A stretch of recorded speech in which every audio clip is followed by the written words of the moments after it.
We are live. We are live. All right, people, we're back. We're back. You should be seeing us. Just check the feed. We are good.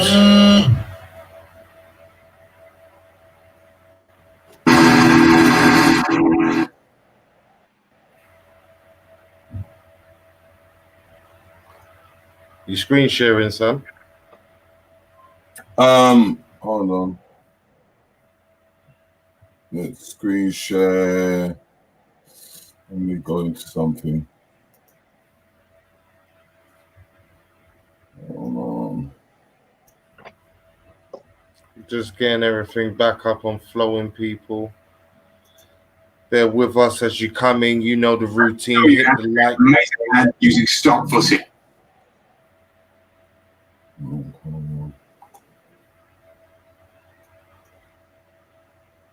Just getting ourselves up and running. As you come in, hit that like button, people. Let me get those links ready and prepared for us.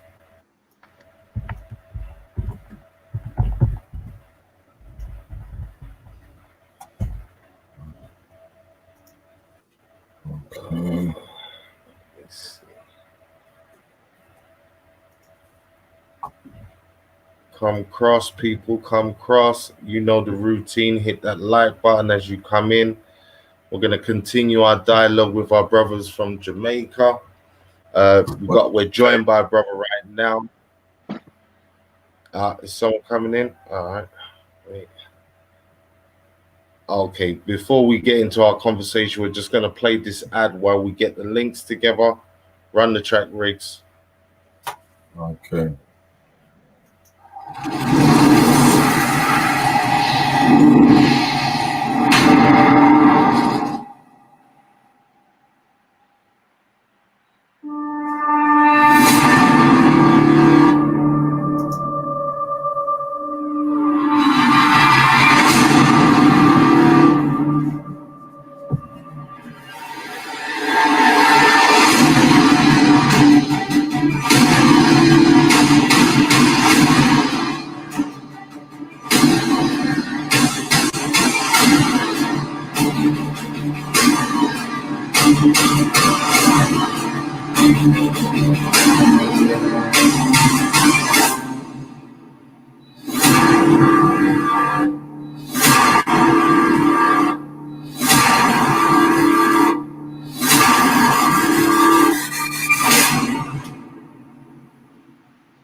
The family is the first government. Yeah. The family is the first government. If you and I are married, we have 2 children. Okay? And people looking at our family see that whatever you say, I do. And you do whatever you want to do. The children see it, the neighbors see it, the friends see it, and it's clear to everyone the head of this family is you. We could also have a structure where the head of the family is me. Now, what is it that makes you or me the head of the family? If we were in a society where justice prevailed, then the head of the family will be the one who serves this family most. It's not about who's male, who's female.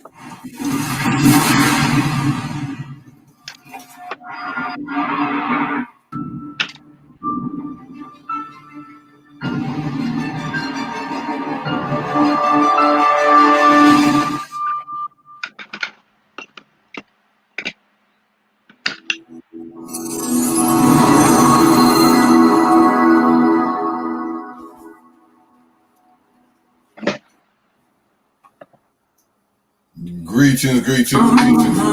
Hold on.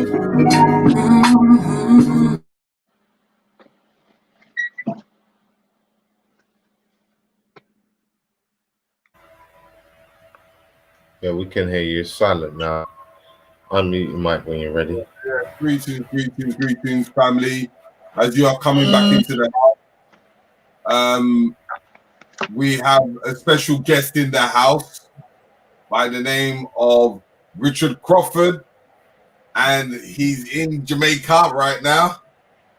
I want you to able to introduce yourself and tell the people who you are and what you're about. Well, I wonder if I can manage that. Yeah, as you said, thank you for welcoming me to the show. My name is Richard Dickey Crawford, and I am in Jamaica, yes, at this point in time. I've been here most of my life, but have been very lucky, travel all over the world. That's even better than going to school, you know, in the mornings. You learn a lot that way. But I've been involved in most of my life in, of course, early in school playing sport, then later on going to work. And most of my life has been involved in politics and lecturing at the University of the West Indies. You see, like in Jamaican politics, throughout the years, how have you seen it? Would you repeat that again? I said in Jamaican politics, yeah, throughout the years that you've been in politics, how have you found it, and how can you describe Jamaican politics? Well, we only had a very short period of time in the last 2,000 years for Jamaican politics. The politics in Jamaica has been politics that has been handed down to us, given to us, and we were told to obey that or else. I make that point basically. So in truth and in fact, Jamaica's politics is really basically the politics of keeping the old colonial traditional system going as best as we could. And that's the reason why today, 2020, independence, they said, was in 1962. We're still not independent, of course. And we rebelled in 1938 to try to bring in Jamaican politics, but that was an interesting situation where the British, who were still here, were able to divide us and to have a political system set up with two party leaders, one Alexander Bustamante and the other one Norman Manley at the time. They were both in the same political party before, with the same trade union, the Bustamante Industrial Trade Union. But at that time, the British thought that we were getting too far ahead, so they broke that up. So Jamaica has been struggling since that time of 1944, when we had what is called the first election to elect our own government, until today. We have been struggling and trying to find our way in the future, find a place in the future. So when I unashamedly say that, of course, there was I would say there were two instances. Certainly, and that was part of the reason why 1938 went the way it did and afterwards. Marcus Garvey really was the first person and bookman. But Garvey, as we all know, went across the world and took a vision for the independence of Black people. And ever since Marcus Garvey did that, we have always said we must teach Garveyism in schools in Jamaica. And we're still talking about that 70, 80, 90 years later. That's why my remarks are the way we are. We're playing games. We don't have a Jamaican politics. We're following the colonial master, and that's why we are poor, with a high murder rate, low productivity, and we're just wasting time.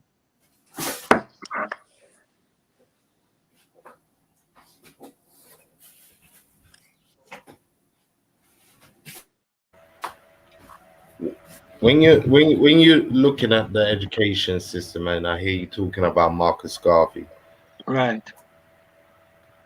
when it comes to the schooling, what specific parts would you like to see change? What parts of the curriculum or parts of Jamaican curriculum would you like to be enhanced or told differently or reconstructed?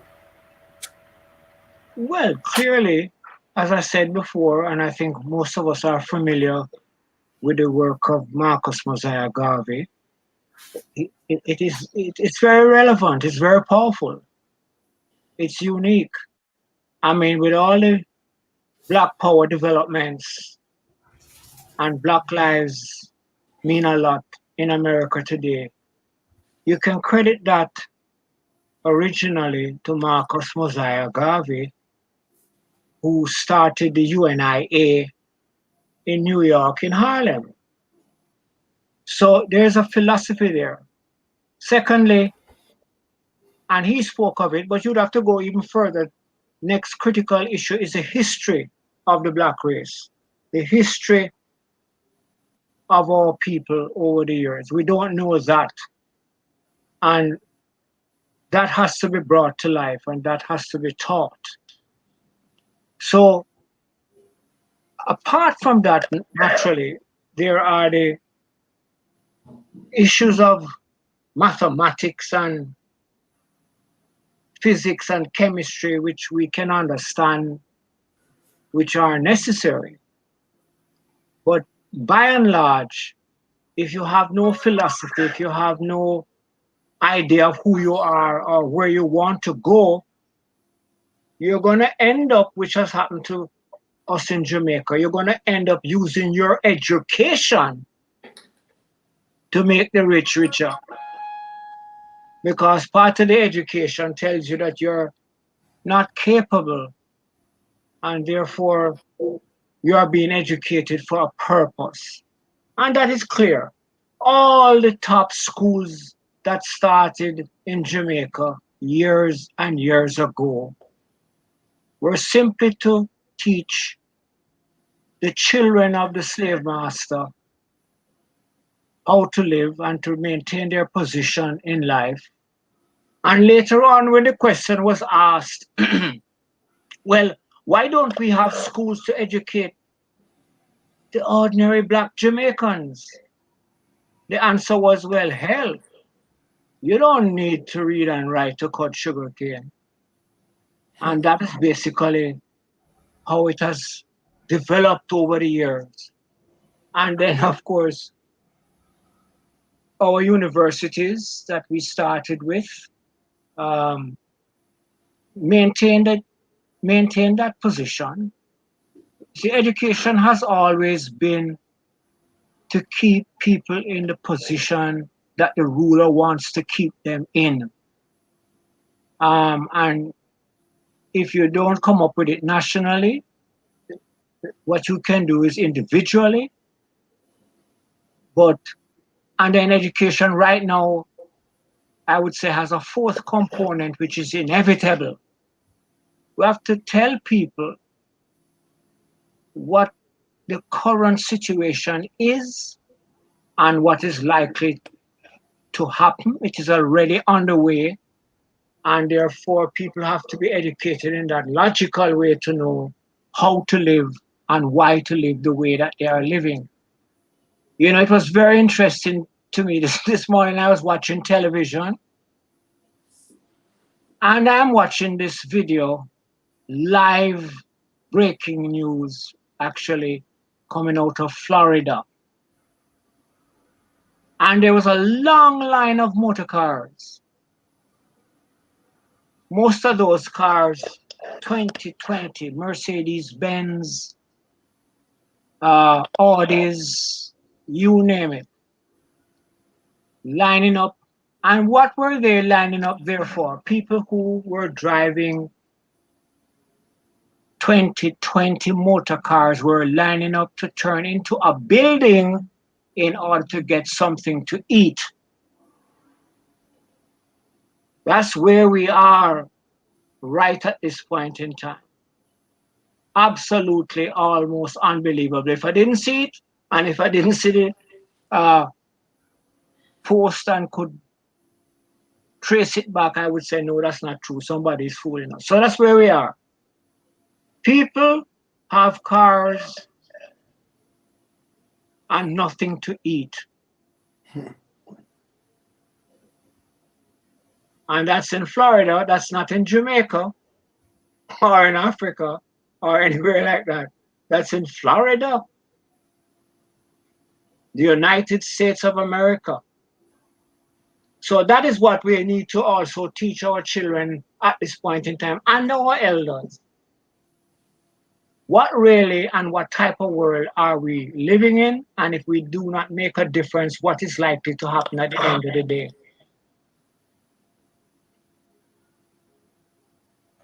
Most definitely. Most definitely. You still there, Riggs? Yeah, I'm here. No, okay, there's a little echo. Yeah, Bishop, I mean, do you have any thoughts that you want to add to that as far as the education system in Jamaica goes and across the Caribbean in general? Yes. How would you like to see a change? Well, let me just say to my dear beloved brother, Richard Crawford. Hi, Bishop. How are you, Sir Rich? And let me just make this disclaimer, Rich. You didn't tell me to do it, but I need to do it. That persons can know actually who you are. This brother, this man, this truth teller that is speaking is someone that not only fully understand the system as it is there in Jamaica, but also when he opens his microphone on his radio shows, and he has been a stellar broadcaster for years and still is, whether it is a forum of conference or not, he make all reference checked, re-reference to make sure it is right. So let me confirm with you, Brother Richie, because I'm talking to you now out of Orlando, Florida. And where it is happening is down in what you call the richer part of Florida, which is called West Palm Beach, Miami, the Broward County area. Yes, people are lining up for food. I can confirm that for you here in Florida. Again, politics and lack of education. So let's go back to Jamaica, my dear beloved brother. The Jamaica education system, as Brother Rich was just saying to you, it is designed just for that. It is designed to keep those who just want to know and keep those in the loop. Case in point, I've left Jamaica age 15, came back at 16, went back to America in 19. I've been living in America now since age 19. I'm 60 years old. But I'm always looking for ways to support Jamaica. And I was in a conference here in Florida, and I met a group of Indians who operate a company called UEM. And they're the second, or could be now number one, wastewater and water treatment company in the world. They put all the treatment tanks in China for the Olympics. Anywhere in the world, they put water treatment tanks. They can take the ocean water. They can treat it into drinking water, blah, blah, blah, rainwater, all of that stuff. And I said to them, would you mind coming into Jamaica with me? They said, we would be delighted. And so I made the contacts, and through my then point of person, the Honorable Howard Cook, the Governor General, and we met with all the ministers in charge, Minister of Water, blah, blah, blah. To make a long story short, sir, they came to the country 3 times on their own airfare, their own hotel fare in the Pegasus, spent 3 days in Jamaica. The last meeting was with then a party, I'm not going to, really disclose, but a party that was in power said, yes, we would like to put in new water tanks. We would like to put in new wells, and we would like to fix 360 new pumps and old pumps. But because of the IMF treaty, they can't take it. The company said, no problem. We have $1.6 billion in our asset. How much do you need? And they were there, blah, blah, talking, 26 people around the table. Finally, the lady came up with a number. They're looking was to use about 78 million. The company said, no problem.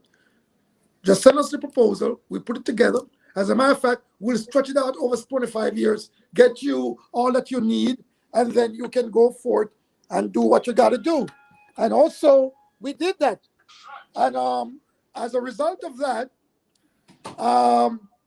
when they left, the company left, my dear brothers and sisters, and who is hearing my voice, we not even get an email from the government. And I look at the minister one day at a wedding, and I say to him, you cannot win the election again unless you give the people of Jamaica water. And so they lost. Hear what is going on with that. Let me just take a moment to share with you. As the company says, Jamaica don't have a water problem. They just have an implementation problem. Because we have the ocean surround the island. And they have the equipment and the technology to change the seawater to drinking water. That's number one. We got the most rainfall in anywhere part of the Caribbean. We got the most rivers and aquifers and springs. Yet still right now, right now, the farming capital of Jamaica, St. Elizabeth, have no water. Brother Richie can back it up. And many parts of Jamaica. And company comes in, a little Jamaican like me who travel the world seeking support, as you're doing on your program, looking for ways to educate and promote and to give information. And the government of Jamaica refuse. Why they refuse? Because, your brother, right now, and Brother Crawford can tell you, now they're in campaign mood. They're going around, they give you a t-shirt, they wrap it up with 5,000 Jamaican dollars, 45 US dollars, maybe 25 pounds, then give them 2 little white drum, and they got them fooled for the next 3 months. As soon as they vote for them, those little guys take off. They don't see them again until election time. Them live in them big house. The Minister of Water then have an elevator that speak to you, go to his office, and he have hot water with electronic shower in his office. Listen to what I'm saying to you, brother. He have an electronic shower, push button thing that put hot water and stuff in the shower in the office. Yet still, I don't know the percentage, Brother Crawford, you can help me, but I could say more than 50% of Jamaicans still doesn't have proper drinking, affordable water. And that part of the education equation, my brother, is what is missing. In regards to the school, as Brother Crawford says, we have to understand that if we just teach our kids the basic mathematics, or now you hear they're sending them to Hard to teach what? How to serve at the hotel. Those same babies, or kids we call them, serving food for 8 hours a day at the hotel, Brother Richie and Brother Riggs, are making 5,000 plus Jamaican dollars a week, waiting 8 hours, cleaning rooms, serving food, 45 US dollars. How can anyone that pay 2 airfare, lives out of the zone they call it, and can survive on that number? It is impossible. And those lack of education, they don't want these children to have it, because if they get a better education, they cannot be controlled. It's all about the control.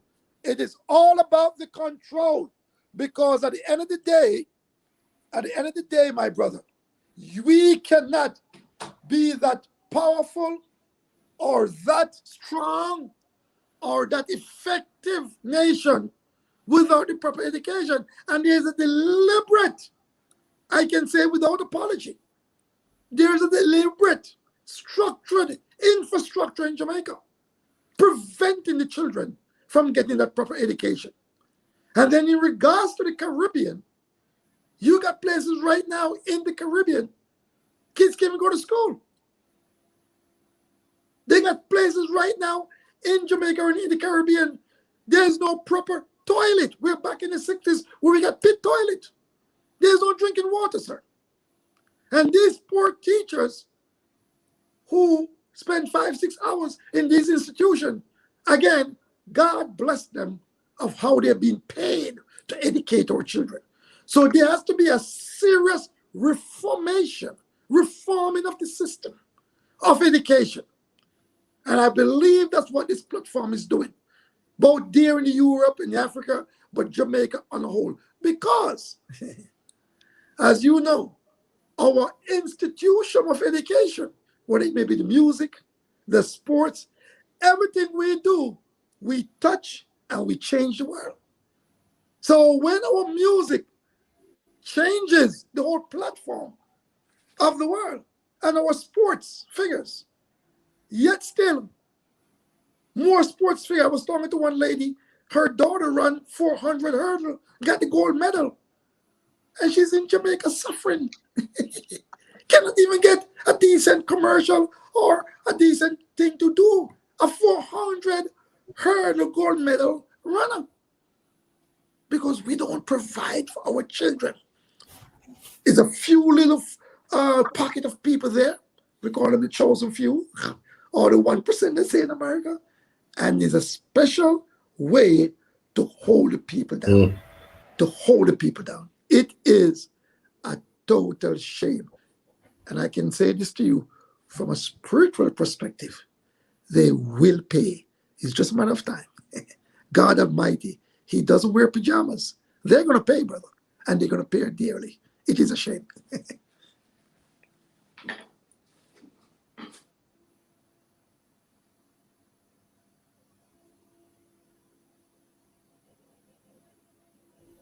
No, you know, I agree totally. Brother Crawford, let me ask you Yeah. this. How important do you think it is to have relationships for our Caribbean brothers and sisters outside of the Caribbean when it comes to liberation and it comes to achieving a better country? How important are relationships with other black nations outside of the Caribbean, in your opinion? That is inescapable. It is inevitable. Um, Did you hear me, brother? yeah, have you heard me? Yeah, I'm saying relationships with other black people across the globe and in the Caribbean, that is absolutely necessary. Yeah, I heard you. It's just a slight delay. Yeah. So we have been trying that for such a very long time. Give at least, let's take some credit in that there have been attempts to bring black people together for our own good, for our own benefit. It may not have been necessary, as we all know, the dispersal of black people across the globe, but particularly to the Western world, was primarily because of the need for slavery, the need for a slave economic system to plant properties, to create money for the wealthy who owned and controlled these places and needed that. So what you have is this, and we cannot fool ourselves. As I say, many of us have not fooled ourselves. Some of us do know the story, but the real hardcore problem is very simple. Black people have been deliberately disorganized and broken up over the years so that they do not come together to become a significant force. That's exactly what has happened. That is exactly what is playing out in front of us today in the United States of America. I mean, what better place?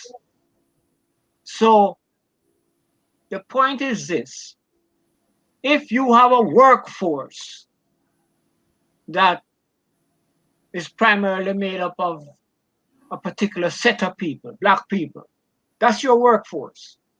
You cannot afford for these people to be organized and to come together and ask for increases in pay and all these kinds of things. So you keep them divided. You keep them undernourished. When the settlers first came to the United States of America, they ran across the Indians. That's their land. And they were independent. And they refused to work for the settlers. So what did the settlers do? Murder them. They made sure to wipe them out because they didn't want the resistance. And it's the same thing that has happened in other areas.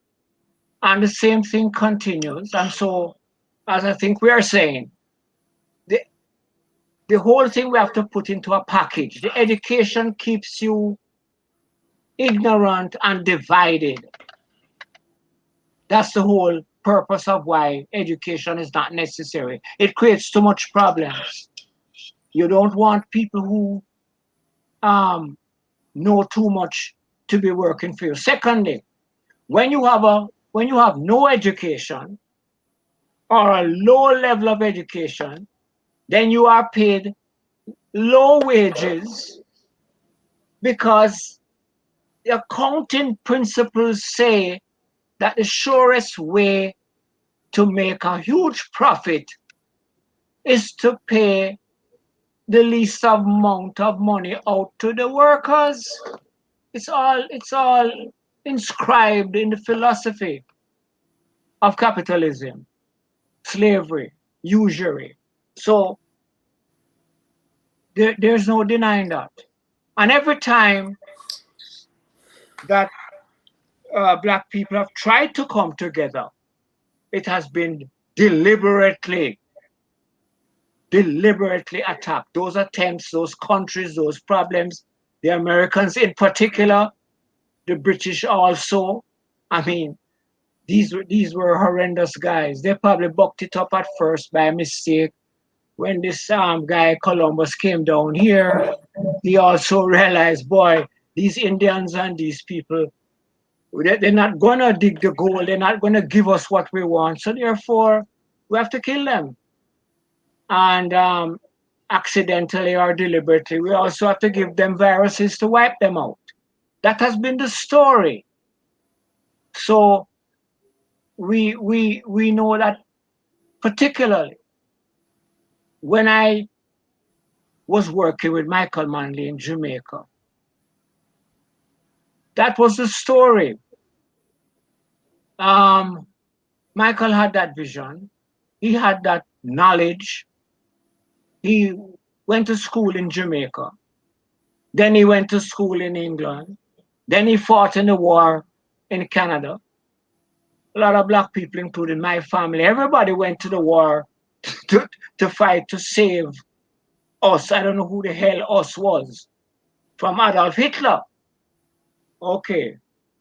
And then when he came back home, he recognized and he learned a lot and recognized that we're going nowhere unless we can build an independent, united Black race across the globe. And at least credit is due. Credit is given where credit is due. He gave his life doing that. And also, at that time, the vision was helped along by others who had the same outlook. Robert Nesta Marley, Peter Tosh, Burning Spear, Jimmy Cliff. Those were the ambassadors that went to Africa and tried to get Black people together, which they were successful in doing to fight off the oppression. And what did the Americans do? Frankly, they came straight to Jamaica and told Michael Manley, if you don't stop trying to organize Black people to gain independence, and if you don't stop all this rubbish of trying to help Fidel Castro, we are going to deal with you. We're going to set the dogs of war on you. So we have hardcore evidence of how this thing works. And that is the whole idea behind it. You cannot allow people to come together, black people to come together. And then the real big reason behind all of this, of course, clearly, and many of us don't know, the black people of the world live on the world's resources. They own it. It's not white people own the resources, it's black people. But what they do, they come and they kill you for it and put you to work to get it for them to take away and use it. That we have to get in our heads. We own those resources. We own the resources of the world, the oil, the gold, the coal, you name it. But you would not believe it because of the wages that we are paid to work in the fields and the treatment that you receive, the lack of education, the lack of knowledge. Um, but you just have to keep fighting. And the situation has become very interesting at this point in time. The way I see it right now, we have very little time left. We have very little time left. Because as black people have become wiser, have become a little more educated, and in some cases quite well educated, the white people are realizing it's not going to be easy to keep control of these people and to keep taking away their resources and their wealth. So we have to step up the case, we have to step up the race. That's why, in addition to the actual wars, I mean, it's not just black people either. We have to recognize that it really is essentially a world of so-called white people and non-white people. Look at what they did to Vietnam, Korea. Not a joke business. Because the people refused to turn over their resources to them. What they did, blow them out of the world. Look at what they did to the Japanese. So that's where we are. And we have to find a unity and a way with all of these non-white people who own the countries, who own the resources of the world, to put an end to this type of situation. So the unity is absolute necessity.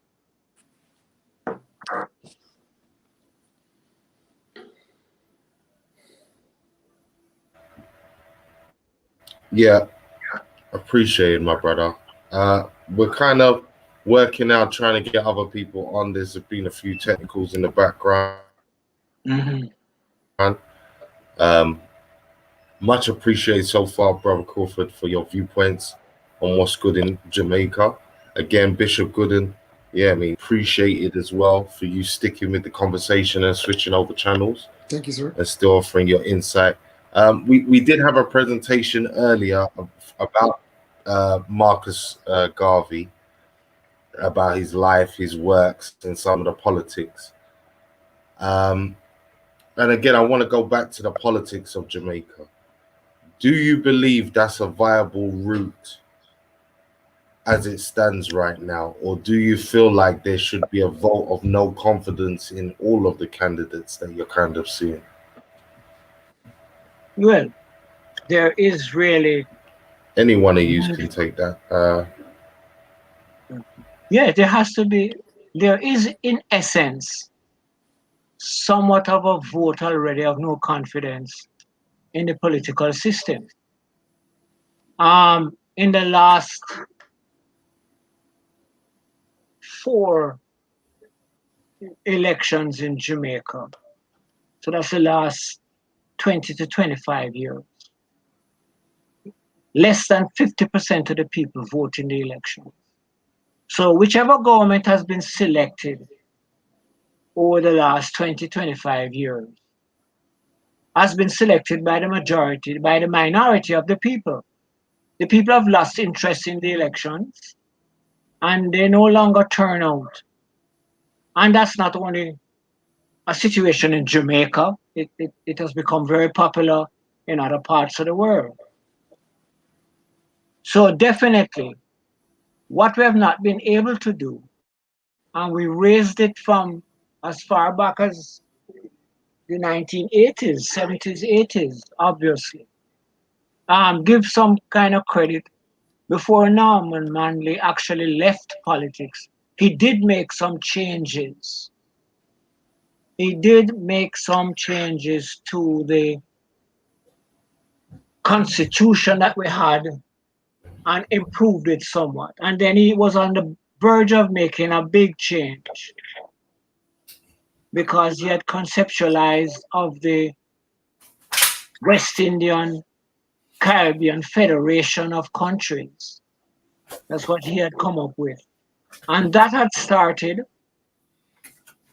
And ironically, an election was called for setting up a parliament to represent the Caribbean region. And 10 countries became involved in it. And it was on its way. They had elections, the people voted, and the work began. But as we said, the Americans sitting over the road, the British sitting up the road, in particular, would not have wanted, and they tried to make sure that that federation would not work, and it was a divide and rule proposition, and pressure was put on. Today, there's this famous story where out of the 10, one person was induced to pull out and not support the federation, and that was Bustamante in the Jamaican Labour Party. So somebody said, well, one pulled out, but do we not have others left? And one of the most amazing responses came from Eric Williams at the time, who was the president, the prime minister of Trinidad. Eric Williams said, 1 from 10 leave not. So that shattered the Caribbean Federation, the unity proposed for Caribbean people and Black people across the globe, which we're talking about today. It's a pity it hasn't really gotten off the ground. But that's an example of how early we started it and what happened. So you have to go back to it now, and you have to make sure that that happens. There's no denying that. Right now, it's amazing what's happening in Africa and the differences in Africa amongst African leaders, countries, but generally speaking, the difficulty that they're having with the same non-Africans who are coming to try to own Africa. And it has reached over to the Caribbean. Caribbean has, in a way, awoken up again. We're talking about reparations, repatriation. We're talking about building African and Caribbean unity. All of these things are a must. They are a must. There ain't going to be any success for Black people until Black people run the show, run their own show, control their own resources, control their own wealth. That's what it's all about. You know, what has happened is that we have been told that this is the way to go. And don't worry yourself if you run out of money. We will lend you some money. That's called the IMF and the World Bank and the USAID. Oh, that's just a simple waste of time. That's 21st century slavery. We have borrowed money from the IMF and we have paid back the IMF twice what we have borrowed from them. So how can that make sense? You gotta own your own show. You gotta own your own resources, control your own resources. That's what the man at Amazon does. You know? That's what these guys do. That's what Zuckerberg does. They own and control their resources, and they use their resources to exploit people and control and build the kind of world that they want. So black people have to wake up and do the same thing, and even better, and it can be done.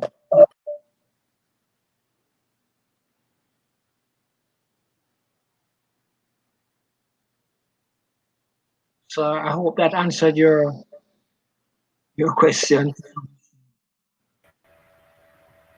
It did answer the question. Appreciate it. I don't know how long we've got. Okay, we've got someone else trying to come on now. You're muted, Tel. Advertisers. She's one of our advertisers that's come to promote and advertise her product. Her name is She Rose. She Rose, are you there? She Rose, Let me are you there? unmute your mic. Well, mute your mic. Can you hear me? Yeah, that's all. Yes, we can hear you. Thank you.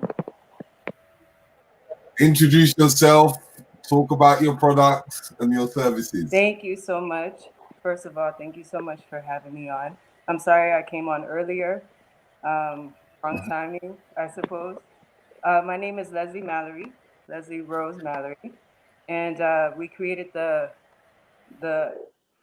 Whoo, give me a second. I'm sorry. Mm-hmm. We created the herbs actually for She Rose.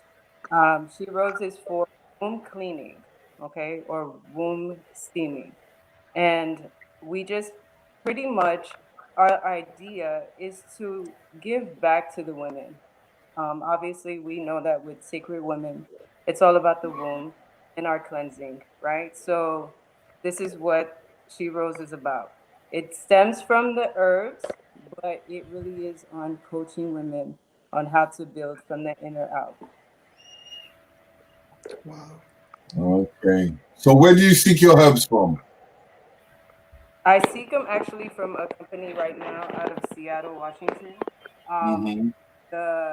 At the moment, I'm trying to grow them myself. Being that we have so many different herbs for, and they serve so many different purposes, especially for any type of ailment that we might have. We definitely want to make it that to any ailment that a person may have, it's divinely created for them, right? So that's how I stem the herbs, and then I actually store them, and then I create them myself, the mixtures myself. Okay. So if there are people who are looking to find out where they can get your beautiful products from, where can they find you? They can actually reach me on Instagram at Lesne Rose. It's Lesne Rose on Instagram. Or they can email me at sherose@gmail.com. Okay. Have you got any samples that we can see? I'm sorry, products that you can see? Yeah. I actually do. Look. So these are the little jars, right? Okay. And I'll show you a second because I'm holding my phone. Give me 1 second. So we have lavender inside of them, nettle. This is a universal blend. I'm not sure if you can actually see that. Let me I can see that, yeah. So this is a universal blend, right? And it has nettle. The nettle herb is actually good for your circulation, for blood tonic. It's like a blood tonic. And then you have the lavender, which would be for any type of disinfection type of thing. We have rose petals. You have the lemon peel as well. So all these different herbs actually combine together, do so many different, things for our womb.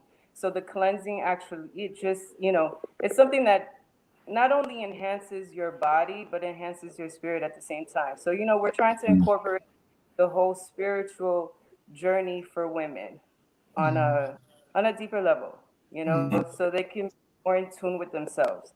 So that's basically it. Beautiful, beautiful, beautiful, beautiful. My brother, if I may be permitted, I'd just like to share something with our dear beloved sister. Yes, you are allowed to. Sister Rose, greetings. Greetings, thank you. A face of beauty and a spirit of comfort. You are embarking on to me, one of the most important aspects of what we call civilization, because the womb is civilization. And as you know, based on your research, and I know the Spirit have spoken to you, that especially here in the West, a lot of the women has been contaminated or been polluted based on the toxicity of the food and all the different kind of medication and things they're taking. And so your product is so vital, not only to preserve and cleanse, but with all due respect, to continue life, healthy life, as it is for the next generation. So I am here also in America, but we have relationship in Jamaica, the Caribbean, Africa, Europe. If there's any way I can be of a blessing to you, I would like to speak with you, because we do have a lot of herbs in Jamaica. We can actually set up a farm for you. We have actually farmers now with different herbs, but also from a distribution, wider distribution perspective, I think that's where you are need to be part of. But this medium, Brother Richie, you know, I mean, come again now, look at it. You're talking about life. We're talking about all these stuff for the last, and I know you've been on for 13 hours. I just came on for 2 hours, 3 hours. But here it is. At the last moment before the broadcast is ending, you brought on an angel. See, without the womb, there is no man. I don't care who you are. Because the woman is that carrier of life. And here is an angel spoken by the Creator himself to create this product. My beloved sister, may the Almighty continue to bless you. And my brother Richie and brother Riggs have my information. If there's any way I can be a blessing, please reach out. You're doing a wonderful job. God bless you. Okay. Thank you. Okay, so we've got to the time where we were supposed to pay the rest of Marcus Garvey introduction. Yep. Brother Rick? Yep. Hold on, let me find it first. Yep, hold on. Where we are at, I'll do a screen share. Can hear. Oh, go on, sister. What's that, sister? I can't hear very well. I apologize. I'm sorry. I cannot hear very well. So I'm going to just leave so that if it's my description. But I appreciate you guys. Thank you so much for having me on. I appreciate you, Bishop. Thank you. Ashe. Yeah. That's okay. All. And put your links, put your details in the chat, please. So we can all have those access. You queuing up the video? We was at the hour mark or 100 minutes. Yeah, I've got it. 15, right. 16 minutes to go. Mister. Boom. There we go. Elders, much appreciated so far for the conversation. With this, you don't feel obligated that you have to continue to stay. If you have things that you need to go and do, that's fine. Yeah. We'll try and call you back at a later date. But much appreciated for the conversation I've had with the two of you. Thank you, my beloved brothers. Okay, Brother Crawford, God bless you, Brother Richie, and Brother Riggs. I appreciate the opportunity. Have a wonderful rest of the afternoon. Anytime. Thank you very much. And we look forward to continuing the good work. Okay, thanks very much. Thank you. Definitely fine. Are you ready, Brother Rick? Yep, I am ready to go when you are, son. Run the track. The prosecutor goes to the jury, and he goes, "Gentlemen, will you let the tiger loose?" Clearly, singling out Garvey from the co-defendants, and they're referring to Garvey as the tiger. Do you understand what I'm saying? Garvey is a major threat for these people. They do not like this man. Do you understand? And Garvey has to go to prison. So, I was moving forward. But before I move forward, I want people to be aware of what Garvey was actually convicted for. So, there was 2 indictments, which contained 13 counts to defraud by means of sending mail, right? So Garvey was only convicted of one, yeah? And what the prosecutor did was present an empty envelope, yeah, bearing the Black Star Line stamp on it, with no letter inside, yeah? And the letter was addressed to a Benny Dancy of 34 West 131st Street, New York City. Now Dancy testifies, yeah, that the government agents came to his house and he handed over the envelope to them. The letter did not come from Garvey anyway. Yeah, it came from the organization, right? But that's neither here nor there. He even says he doesn't even remember what the letter is about, what was inside the letter. He doesn't even remember. But nevertheless, by June the 21st, yeah, the case concluded and Garvey was sentenced to 5 years in prison and fined £2,000, and he was ordered to pay the entire cost of the trial. You know, during the trial, yeah, the judge was all trying to speed it up. You know what I'm saying? Because he wanted to go to a Jewish convention, and Garvey jumps up and shouts, "Wait, what? Jeopardize the liberty of Marcus Garvey? Like, you want to rush this thing? Like, slow down." And I will also mention that Garvey sacked his attorney, saying this the first day of the trial, which didn't help him much. You get what I'm saying? And he couldn't get a new one because the trial started, but he just didn't feel that that the guy had his best interests at heart. You know, Garvey was going up against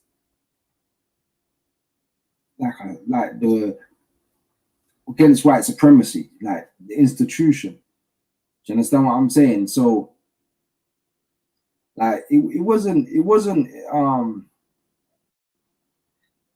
an easy fight for him, man. Do you know what I mean? So he sacks the attorney anyway. You know, because he believed that he was in cahoots with the prosecutor. You know, Garvey ends up, like I said, he gets sentenced to 5 years in prison.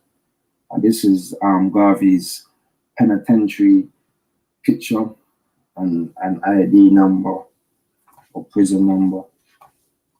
So during this time as well, yeah, Garvey, you know, got a £15,000 bail. That's how much the bail was, right? So he could, when Amy Garvey, you know, raises the money, she had to raise it cash, but she couldn't even find anybody to be the bonding company. Never, in the end, it was denied, but they took the money, right? And it took them long months before they gave back the money to Garvey. You know what I mean? There's two incidents happened in jail.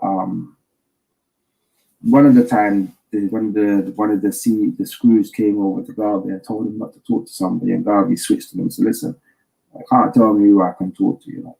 And another time, he was sanctioned because he was eating steak, and steak wasn't permitted to eat.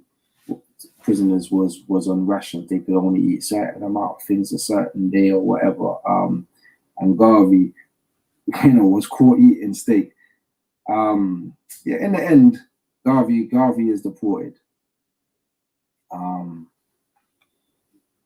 Yeah, that's all I can say, man. You know, they deported the king, man. But there's a lot of story around that as well, around the deportation. But that's Garvey in an hour. You know what I mean? I tried to keep it within an hour. That's Marcus Garvey in an hour. And there's a quote that I put on here, yeah? And it said, Garvey did many acts of kindness to relatives of his enemies. When asked how he forgot the past so easily, he said, I have to forget my injuries. If I keep them fresh in my mind, the added ones would be harder to bear. You know what I mean? Marcus Garvey, you know, bared tribulation after tribulation. And a lot of these tribulations come from black people. Isn't, you know, we expect the white people to do what the white people do, but these things coming from black people as well. Do you know what I mean? But yeah, so I hope that people got a rough a brief introduction to Marcus Garvey and who he was, and key factors or key parts of his life. So when I'm wrapping up now, I wanted to address some things, So these are the rumors and the speculation surrounding Garvey. So a lot of people come to me and they say Garvey's uniform, right? Garvey dressed like a mason. Rare. And I'm saying the picture that they normally show, I can see resemblance, though, right? Because I don't want to sound like I'm being ignorant. But from what I've been told by the Garvey himself, Garvey based his clothes off a true saint. And if you can see the clothing here, you can see the hat with the white feathers. Clearly, Garvey's wearing a hat with the feathers. If you look at the sword in Garvey's hands, how it's shaped, it's the same shape as to say. You can see the things on the shoulders. It's the same. People are gonna say whatever they want to say in it, but for the people that want to know the truth, that is why Garvey dressed the way how he dressed up, because because of the winning the Haitian Revolution, it inspired Garvey, and it inspired a lot of Black people around the world as well. So yeah, we talked about the uniform, and another thing that people say, but Garvey was wearing this badge, this Masonic badge. And I'm saying, what Masonic badge? This is the African Cross of Redemption. This cross here was made for members.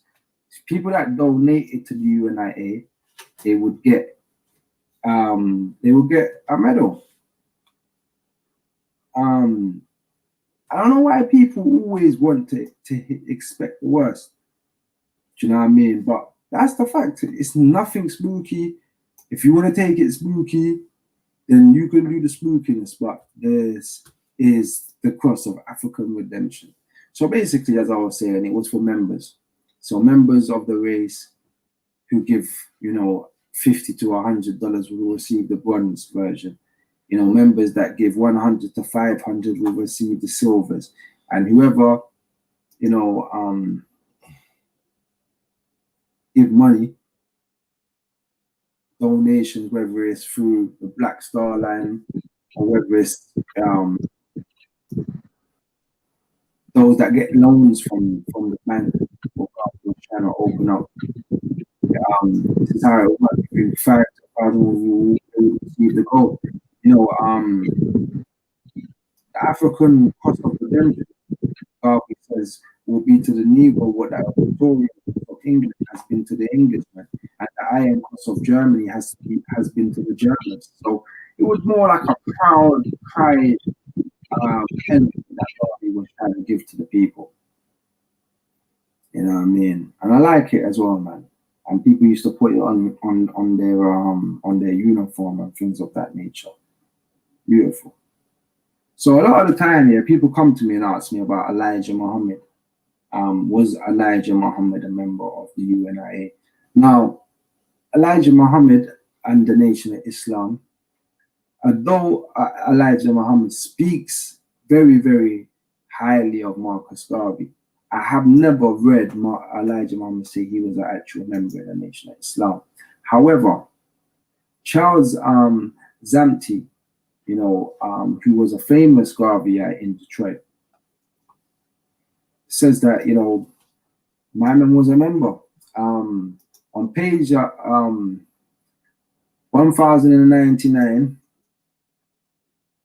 on page 199, I don't even know why it says 1999. On page 199, life for us is what we make it. Building Black communities in Detroit. It's quoted, Zampi saying, I have credit to Elijah Poole of the Nation of Islam. He is a good member of the UNIA and worked for us for many years. And when he came in contact with Farad, Poole left Detroit, and after leaving the Detroit division, he went to Chicago and was a captain of the legions there. he saw the opportunity of organizing under the name of Black Muslim. Elijah Paul was wise enough in arousing the Black people here in certain areas to recognize that they must do something. So here we have Zamti saying that, you know, he was a member until he met Master Farad Muhammad, and then he left and went to Chicago. And while he was in Chicago, he joined and became a captain of the legions there. And then he decided, or he saw the opportunity to organize within the ranks and take members, I guess, from the UNIA into the Black Muslim organization in the event of the decline of the UNIA. In the book, The Life and Times of Elijah Muhammad, page 304, it said, in one of her writings, Amy J. Garvey, the widow of Marcus Garvey, describes Muhammad as a corporal in the Chicago division of the UNIA during the 1920s. J. Charles Hampton, who is familiar with the Detroit UNIA, has portrayed Muhammad as an active member of the Motor City branch. So we see evidence that is documenting that he was a member, which contradicts Muhammad's own story. However, because it is possible that Muhammad did try to attract Garvey at the nation by giving speeches in the Chicago UNIA Liberty Hall during the early 1930s. So you can find that more information on that in Marcus Garvey, The Vision of Africa, Tony Martin's Race First, and of course, The Life and Times of Elijah Muhammad. So I mean, there you have it. It's clear that he was around the members anyway. But yeah, I'm gonna end it with this last slide because I've gone over the time by 15 or 13 minutes. But Liberty University, okay. Now this is something that that some people are going to be interested in studying some more, to be honest with you, because it's quite interesting still. So basically, you have a map, as you can see, of Virginia property acquired by the UNIA. Now this is the same location, that a ship of slaves came. It was the second cargo of Africans brought to America in 1622. So this is the same land, right? But bigger than that, the land is now, well, at the time was owned by Nat Turner's grandson, right? So Garvey's bought, or the UNIA has bought this land to set up the Marcus Garvey University from Nat Turner's grandson, and it's also the land of the second cargo ship of Africans that was kidnapped from Africa. Some deep history there, man. There's some deep history there. You know what I mean? So we're gonna leave up there. I had a few more slides. I was gonna go into John Bruce and I was gonna go into that, but we'll leave that one there because what I'm gonna do is I only touched on them briefly, but I'm gonna be going into them more deeply on the next episode. So here's a a group or a list of books by Marcus Garvey that you could get your hands on. The Marcus Garvey, this one here, the Marcus Garvey papers. There's 10 or 11 volumes. There's 10 or 11 books in a volume there.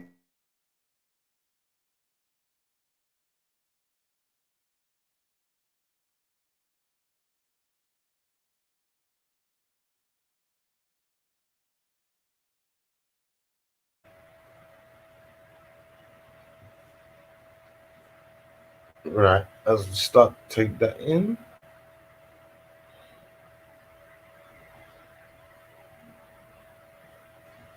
Garvey, the battle of the two A's. The Universal Negro Improvement Association that built down the ins and outs of the UNIA. The Negro's worst enemy and Garveyism is the solution. My Instagram is I am Brother Minister. Also at AWF_One Nation, and my YouTube channel is AWF TV. You got tune in.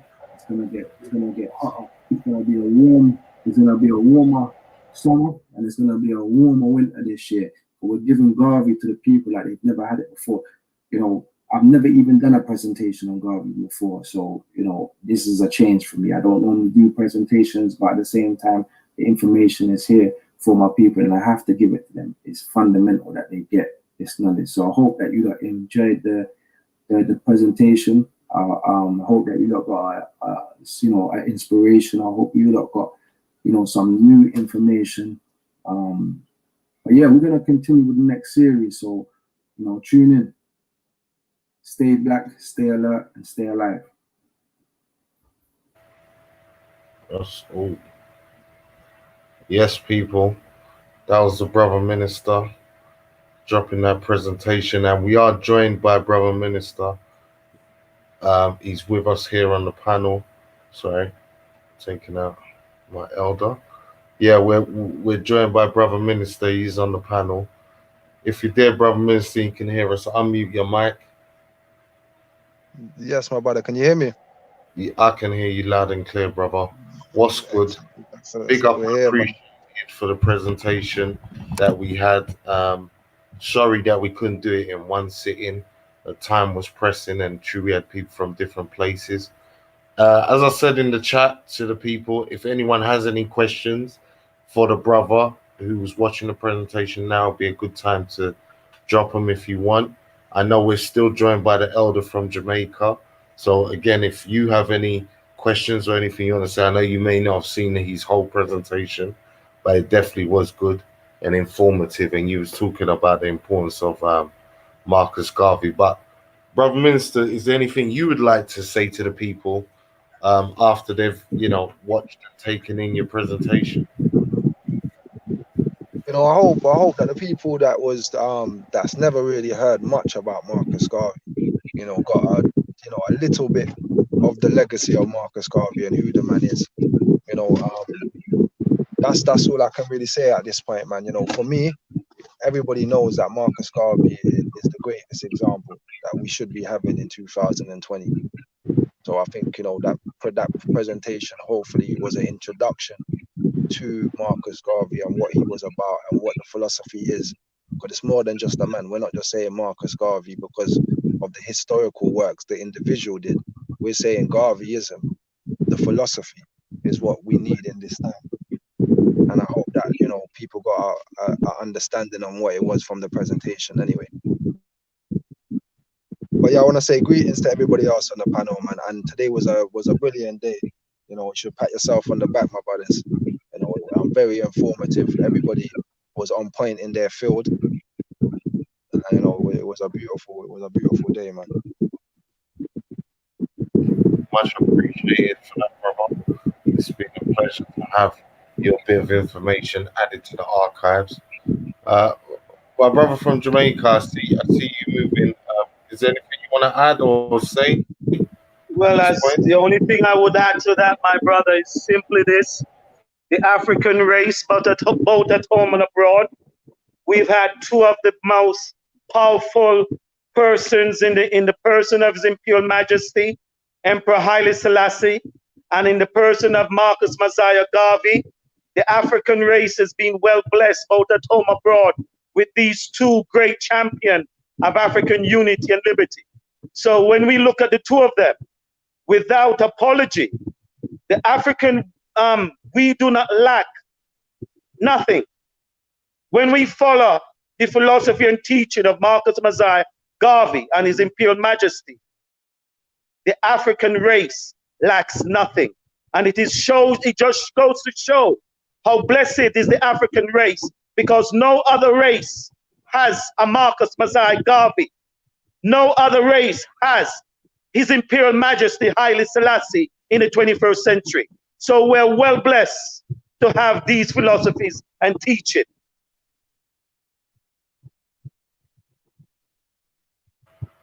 No doubt, most definitely. Most definitely. Brother Minister, if you're still there, you know, you've just joined us.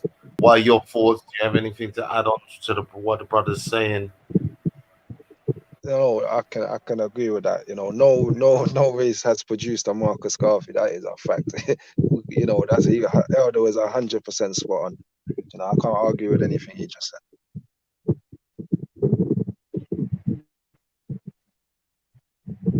I can't, because I'm in the chat as well. Yeah, I can't see the comments. If there was any questions, I'm not at this moment being able to see the comments. No, at the moment you're cool. If I see any questions appear, I'll definitely bring you in on them straight away. But at the moment we're good, and I think if we don't have any more questions at this point in time, our brother Konsu now, who's joining us, he's got another little presentation that he wants to do on another part of history for us. So I mean, you brothers are invited to stay. Take it in, offer your opinions once that was done. But at this point, people, you know the play. Donate to the GoFundMe, because the point of this whole weekender is for Dr. Llaila Afrika International Rites of Passage program that we're putting into effect for 15 to 21-year-olds. So that is the purpose of all of this programming, all of these people coming on, giving their time, their effort, their knowledge and wisdom to you, sharing it with you. The point is to initiate this institution, which me and Mr. Riggs are working desperately to try to initiate. Me from the promotion side, Riggsy trying to do the underground work to get people involved, so we can take our young people from UK, from the Americas to the Caribbean, to Africa, and repatriate ourselves with our culture we need, for our liberation to happen. So that is the purpose of the whole thing. Brother Konsu, you there? Unmute your mic, brother, if you're there, if you can hear me. Yes, greetings, family. What's good, brother? I know you had a presentation you wanted to give to us on a part of history. Introduce yourself to the people. Let them know what we're going to be talking about and how you're going to bring us home, because we are coming to the end of the evening now. It's been a good few hours of niceness, but again, how are you going to bring us home, brother Konsu? Well, I'm going to bring us home. First of all, sorry. First of all, we're not bringing it home, because we've still got more people to come. Well, what time are they scheduled? That's what I'm trying to say. I know we had to go through tech calls, so keep me posted, bruv. If somebody's coming in, you gotta let me know. Posted. I'm just doing things right now. It don't change the weather, Konsu. You can still drop your talks. Don't worry. Have you guys sorted out all the little details now? All right. So the details are forever moving, brother. That's the point. They're forever moving. You're just flowing like a branch in the wind. Okay. All right. Greetings, brothers. Yeah, I've been just kind of doing stuff. I've just had a chill out day today. I've just been doing stuff around the house, and I've been fully tuned in, man. It's just been a beautiful build. Just all day. It's just a beautiful thing. Really enjoying the build. And I have something to bring to the mix. Of course, we're talking about Black history. And one of the things I specialize is African history based on Afrofuturism. So we're throwing the past, present, and future all into the mix. So I have a little something to share with the people in that context. And it really enhances what the good brother minister was breaking down. So if I share screen, I'll just go right in. Let me just, okay. Let me just do the share screen thing. All right. Okay, can you see that? How's that looking? Okay. Yeah, it's ready. Okay, so so my line of lecturing is Afrofuturism, which is really about the past and how it connects with the future. And as the good Dr. Bello said in a lecture you had some days ago, it really stuck with me. She said, history is his story and our story is the future. And I think that encompasses what Afrofuturism is.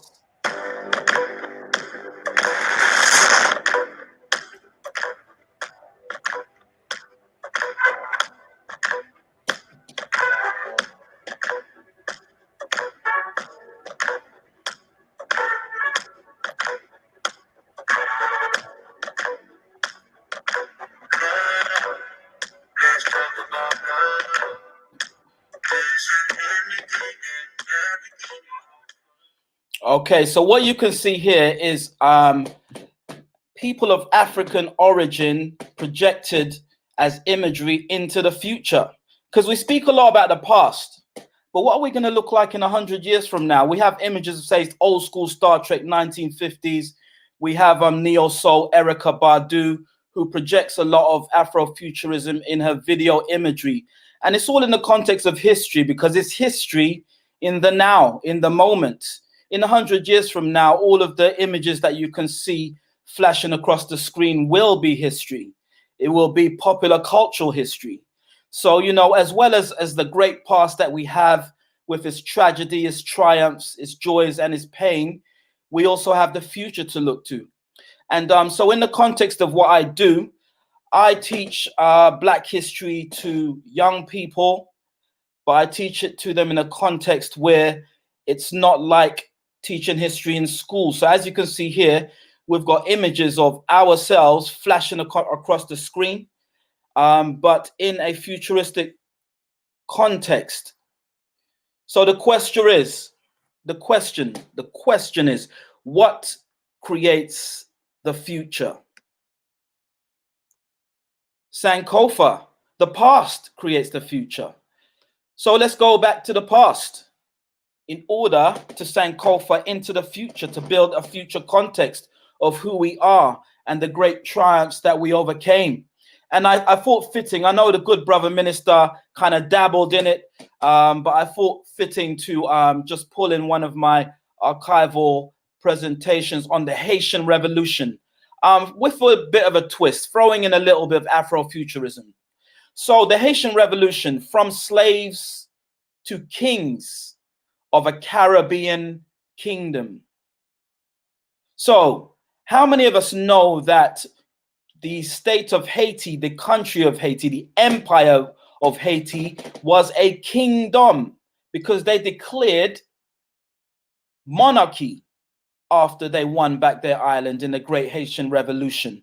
Well, we'll go into that and we'll break that down. There is an eloquent breakdown in the movie by Tariq Elite, 1904, The Hidden History of Haiti, that you can get on DVD. And, you know, that's got a tray load of master teachers that eloquently break down the true story of the Haitian Revolution, written for us, by us. So the Haitian Revolution. Let's go into some of the greats. When I depict them to our young people, I depict them as real life superheroes, because you have Batman and Superman and Black Panther, but this is reality. These are you know, noble men who were superheroes in real life and revolutionary freedom fighters. So in terms of the Haitian Revolution, we'll start with Emperor Dessalines. Emperor Dessalines. Now, what I like about you know, the Haitian Revolution is the revolution obviously started off as with enslaved Africans, probably in torn clothes, dirty clothes. What they did was every soldier that they captured or took out, they took their uniform. So the Haitian Revolution was a war of swag. You know, when you see the greats such as Dessalines, you see them looking sharp, you know, looking real sharp. And as you can see, the flag behind Dessalines, the story behind that some may know, some may not know, is it was the French flag, and they ripped out the white from the French flag, which is red, white, and blue, and they renamed it their flag in blue and red.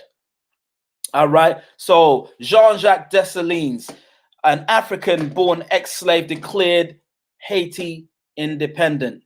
And isn't it beautiful to see are greats from the past depicted on stuff such as currency. You know, in England, we have the Queen of England. On our currency in America, we have the dead presidents. Isn't it beautiful to see in Haiti, they have the greats on their currency.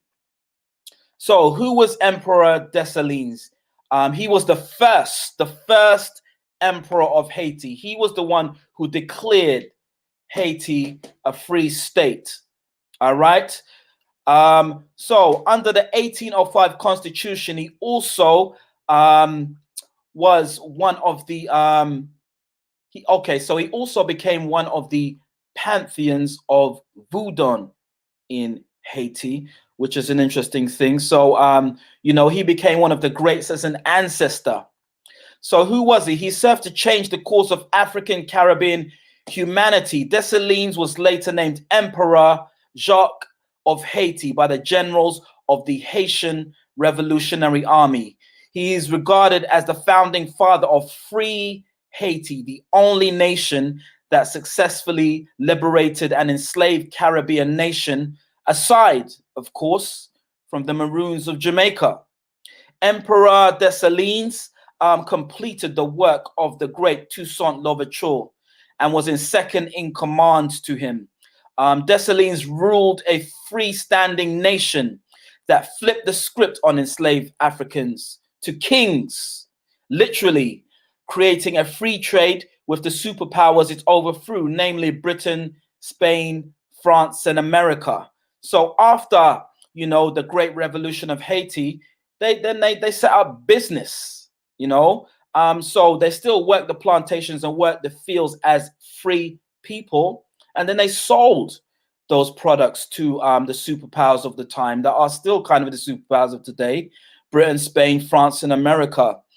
Haitian self-determination and pride of their victorious ancestors is being destroyed, unfortunately, ongoing by the United Nations occupation, the privatization of the country, and induced debt and poverty, and forced assimilation of European values. And this is ongoing to this day. So, unfortunately, Haiti is being perpetually punished to this day because its people were so bold enough to stand strong and conquer the superpowers of the time. So let us not forget the great names of Toussaint, Dessalines, and King Christophe. And there are many, many more. Those are just the three that are outstanding, that are in the history books. But let us not forget the great queen mothers of Haiti also, such as Dessalines' wife. Her name was Marie Claire. She was the first lady of the Empire of Haiti. She was the Empress of Haiti, the wife of Dessalines, married in the 1800s. They had 7 children. And I would love to know where the descendants of those children are now. But as you can see from the depictions, when I look at this image you see on our screen, I imagine she was maybe to the elegance of a Michelle Obama to her people, you know. And, you know, let us not forget there are many great women in the Haitian Revolution. And we're going to focus on one in this build. So let me go back. Dessalines, his mother taught him all she knew about military strategy. Why? Because Dessalines' mother was a Dahomey elite warrior. Now, this is a real-life postcard of Dahomey elite warriors in modern-day Benin. They were called by the Europeans the Dahomey Amazons for some reason. The Amazons in Brazil, right? But they were called the Dahomey Amazons, and they were kind of an exotic. They were quite exotic to the Europeans of the time. They're in many literature of this fearless elite group of women who were soldiers, which was quite unique to European military history. All right. So Dessalines' mother was a Dahomey elite warrior in Africa. Dahomey in Africa, in the modern day country of Benin. Now, this is where the Afrofuturism comes in, because the Dahomey elite warriors were depicted in the modern day blockbuster movie Black Panther as the Dore Milaje. which means adorned ones. Now, as you can see, and I'll show you even more, their military costume was predominantly black and gold. All right, and I'll show you a clearer depiction of that further on. But the Dora Milaje were actually featured in the Black Panther and were symbolic of the elite warriors of Dahomey. So this is where the past and the present and futuristic and Afrofuturism meet. All right, the elite soldiers features in the Black Panther movie. So, of course, it was fiction, the Dora Milaje. It was a fictitious movie, but it was a very empowering movie. And it was symbolic of the all elite female bodyguards of the king and nation of Benin. And here they are. And this is the illustration that I've put next to the modern day picture of the Black Panthers. Remember, we're talking about the past history, present, and Afrofuturism. So this is a factual image of the Dahomey elite warriors you can see on one end of the screen.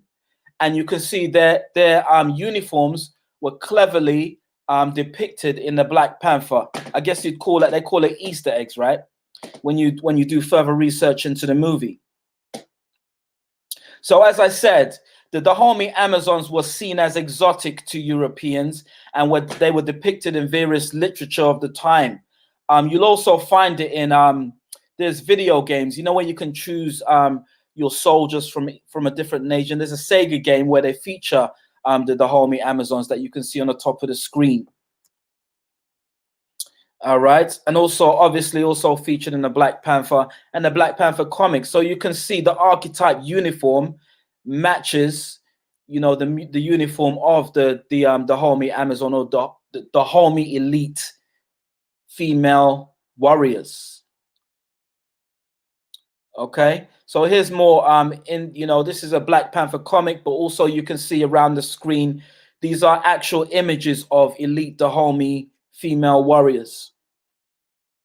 The Kingdom of Dahomey was a West African nation from the 16th to the 1900s is when it flourished. Now modern day Benin, near Nigeria, Togo, and Ghana, and the birthplace of voodoo. So you can see on one side of your screen, this is an actual real picture of a Dahomey elite bodyguard from Benin. And you can see, you can see the similarities in fashion of the time and how she looked. She had locks. In my humble opinion, very, very beautiful.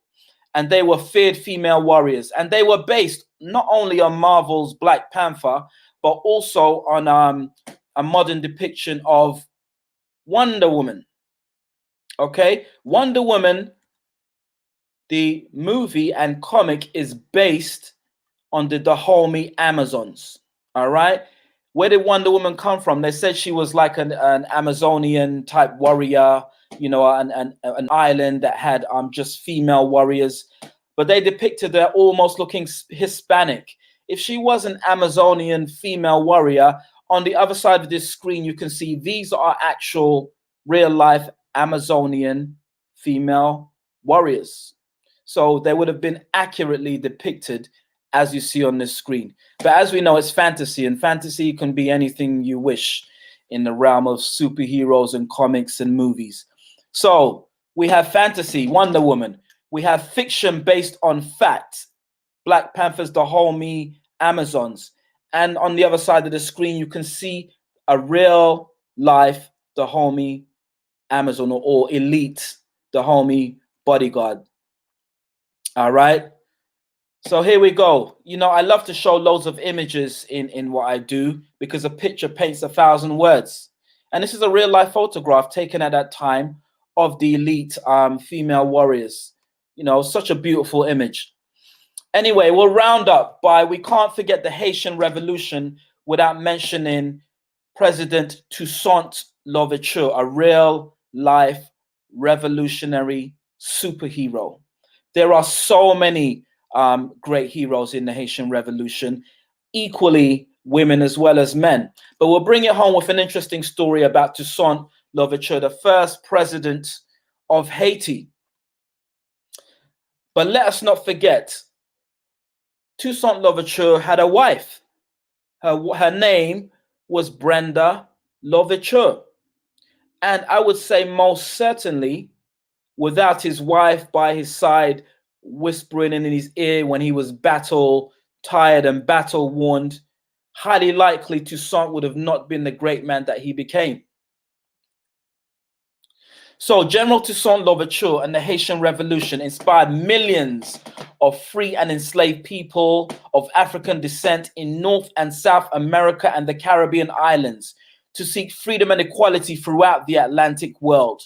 Toussaint was an enslaved African prince of a royal bloodline, the grandson of an African king named Gayo, forgive my pronunciation, Gayo Guiu, I cannot pronounce that. You can research it, of Ada, heir to the king of Benin in the warrior nation of Dahomey. So I want you to hold on to that, the warrior nation of Dahomey in Benin, because I'm going to round it up with that. Toussaint became immortalized as the greatest freedom fighter in the Caribbean. Maybe that's questionable. There were many greats also in the Maroon Wars. But, you know, leading a nation of kidnapped and enslaved Africans to reclaim the human birthright of freedom and for their future children and families. In doing so, Toussaint Louverture became the first ever president of free Haiti, successfully chasing off the island, the Europeans who are depicted as heroes in European history, such as Napoleon and his French army, as well as the superpowers of the time, quote unquote, of Britain, Spain, and America. So let's take a look at depictions of Haiti from the movie 1884. In our fight for freedom across the Caribbean and North and South America, that wasn't influenced by the Haitian Revolution. The African people on the island fought all the largest armies of the world at the time and won over each one of them.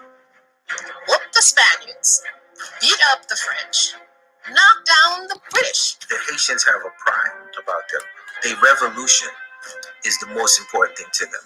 The first thing they instill in you is that you are the first Black republic. When you look at modern historians, when they talk about victories that Europeans had over non-Black people, they always frame the narrative as victories. But when African people rise up and fight off their European oppressors, they frame the narrative as a massacre. Africans everywhere that were enslaved resisted it. Haiti becomes significant because it was the first time in human history that an enslaved population actually overthrew their oppressors. The Haitian Revolution was the most organized, the most large scale, the most impressive in terms of structure and complication from the very beginning. The Haitian Revolution was very influential, particularly amongst Africans. It was seen as an inspiration for Africans in this hemisphere, just as it was seen as a horror by those who held slavery here. There is a concept that we must defeat Haiti. We must ground them into the ground. We can never let them rise. They are an example of what happens when people who are oppressed decide to stop being oppressed.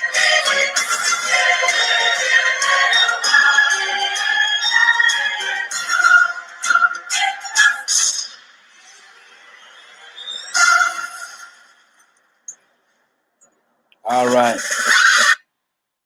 The hidden history of Haiti. And I would recommend to the family listening that you go back into the Black TV archives and listen to the interview with Professor Bello of Haiti, who breaks down in the most eloquent detail, you know, the real history of Haiti that you may not always find in textbooks. So I just wanted to express, in the context of Haiti, this is something I found on my research findings that I found so key to that great event that I believe Danny Glover was trying to make into a movie, and he was blocked from all sides. And it's just a must that has to be made. A movie has to be made by us of the Haitian Haitian Revolution. So, according to the world-renowned historian J.A. Rogers, Toussaint Louverture had a vision after Haiti was freed to sail back to the home of his ancestors, Dahomey, Africa. He had acquired a great amount of wealth and gold, Toussaint Louverture, for this purpose. But why did he want to sail back to the island of Dahomey? Why? He planned to buy a fleet of ships, go back to Africa from Haiti, and bring back an army to fight the transatlantic slave trade. Toussaint had a vision of going from island to island and freeing our people from enslavement. And he also had a vision of sailing to the Americas. All right, that is so key. All right, so for this purpose, Toussaint saved 6 million in gold French francs, which he entrusted, unfortunately, to a deceptive French seaman who went on to become one of the most wealthiest men in America. All right, so he entrusted, caseloads of gold to a French seaman. Hold this for me. Let me finish off this, yeah? Then I'm going to come back, get my gold, buy some ships off you. Then I'm going back to Dahomey, Africa to get the rest. To get the Dahomey Amazons, highly likely. And who else? I mean, imagine if that had come home and been successful. History would have been turned on his head. Toussaint Louverture and the greats, I'm sure that Maroon warriors would have joined, and whoever else would have sailed to Jamaica, to Barbados, to St. Lucia, to Grenada, sailed to all the islands one by one, fighting the good fight and freeing our ancestors from their kidnapping. Such a phenomenal story. All right, so I'm going to leave it there in terms of, the story of the great Haitian Revolution, just to throw something in the mix for the Black History Weekend. So I hope you enjoyed that. And yeah, let's keep it moving. We've got another day to go.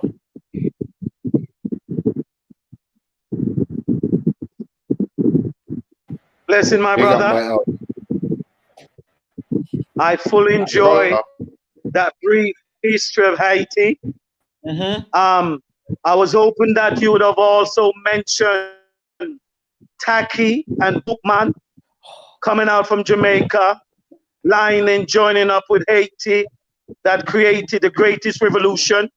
I would also like my brother to look into the folklore history of the Maroon, because myself and the great elders, we hold the belief that the Maroon that is being called Maroon were the first militias that joined the European.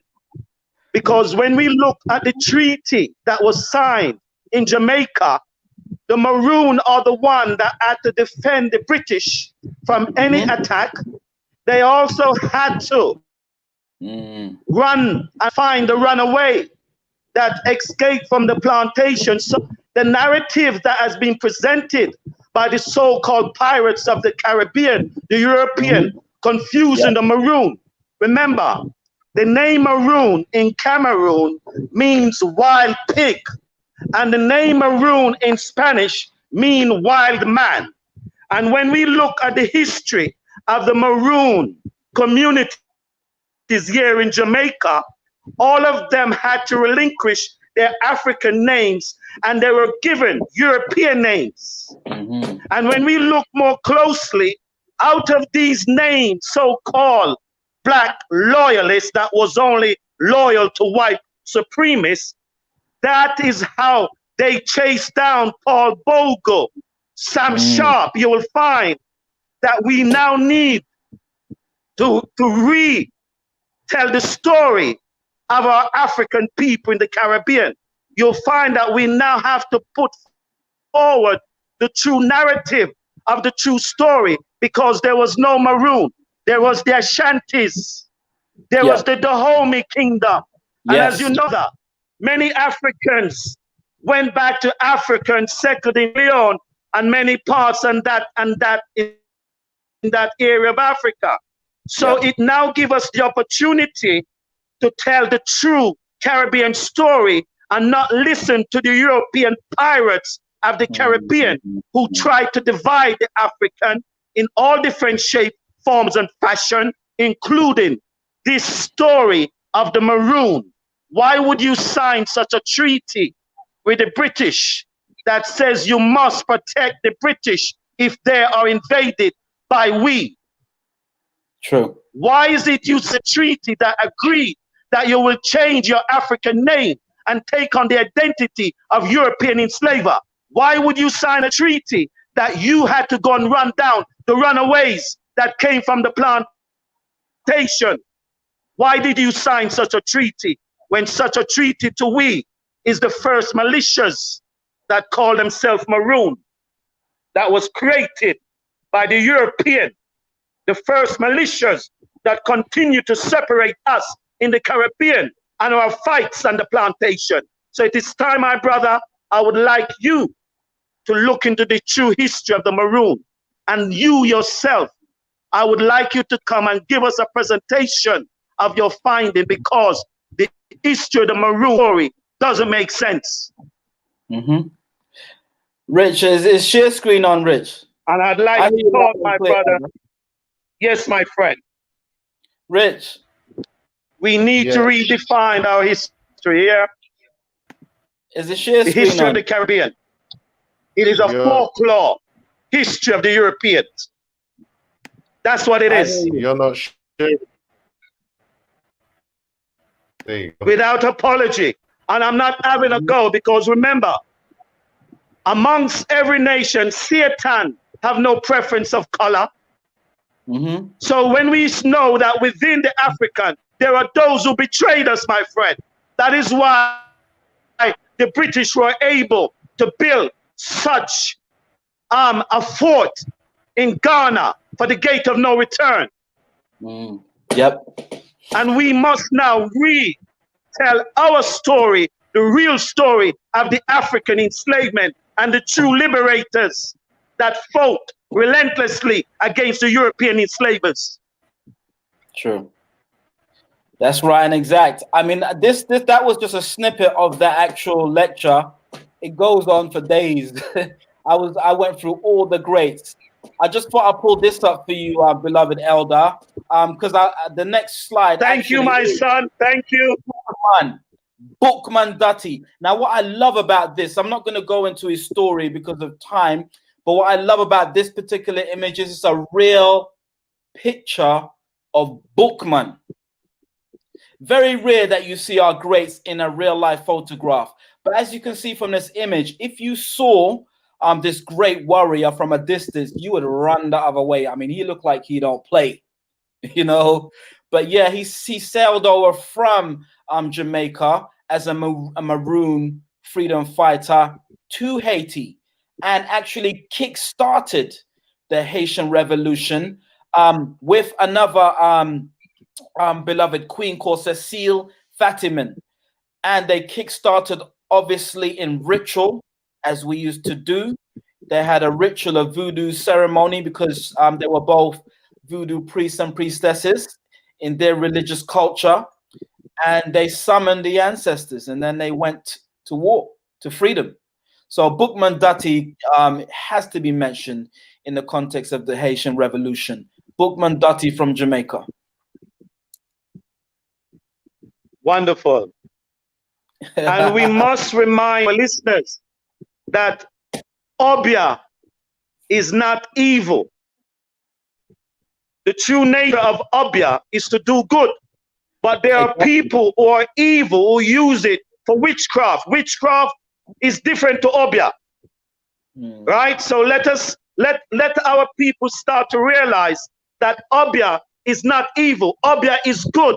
It's about gathering the ancestral spirit, the good spirit, not the evil ones. True, true. Yep, I hear you loud and clear. All right. Well, on that note, yeah, I just wanted to chime in and just put my little piece into the Black History Weekender. So yeah, Rich, Terry, I'm gonna have to head out. I've actually got somewhere to go, but yeah, thanks for bringing me into the build. It's such an amazing weekend, and look forward to tomorrow also. Much appreciated, brother, for coming on, giving some time. I hope everybody in the chat room enjoyed that, and we'll definitely have to bring you back on to go into more depth because people are already asking questions about Okay. Dotty and a few other things that you've put up. So we're gonna definitely have to come back, go in depth, and create those connections and open up their pathways. So yeah, big up for coming on. Don't forget, people, why we are here. Don't forget why we are here. It is to endorse and to support the Dr. Llaila Afrika International Rites of Passage Youth Exchange Program. That is why we're here. That is why we're all coming together and putting out this information and trying to awaken the cells and impress upon everybody the importance of legacy and Black family first. That is the whole purpose. I see someone on the panel. Do you want to unmic?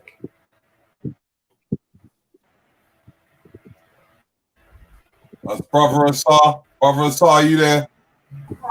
ETE Imhotep, Uncle Astejad, Uncle Josh Seneb. Can y'all hear me? Yep, live and clear.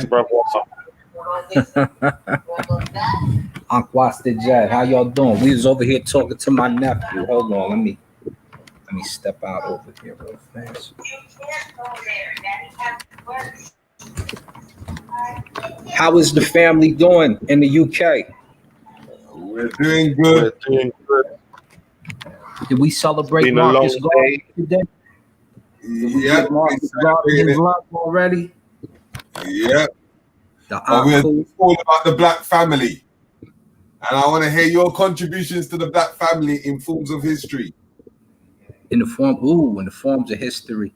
I would say when it comes to history, a lot of people dwell on our current history. I just heard the brother right there talking about people like Dahomey, several Dahomey kings, in fact, and he builds on the good things of Dahomey. As most stories about Dahomey you hear, those are the people who perpetrated the trade of the African Americans who end up here in North America, things of that nature. So it's good to hear a fresh retrieval of Dahomey and hearing, stories about the good things about the Dahomey. I go a little more ancient. I go all the way back to the coast because that's where to the eastern coast of the continent, because that's what they're trying to steal from us, right? That's what they try to sugarcoat the most. That's when they tell you that Tutankhamun is some white dude or some Arab dude or some dude, they showing these crazy pictures, things of that nature.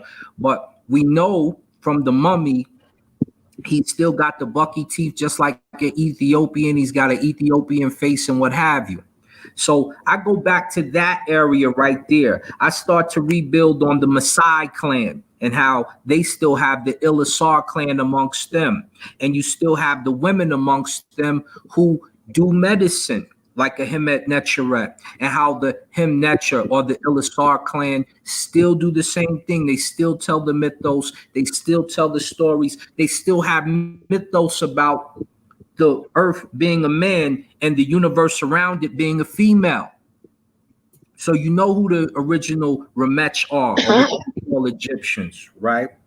So that's more where I go. And some of the legacy of us running Africa in all forms of ways when it comes to ancient Kemet, when it comes to the ancient Nahesi, the Nubians, as you would call them, and when it goes even further back to the Khoi.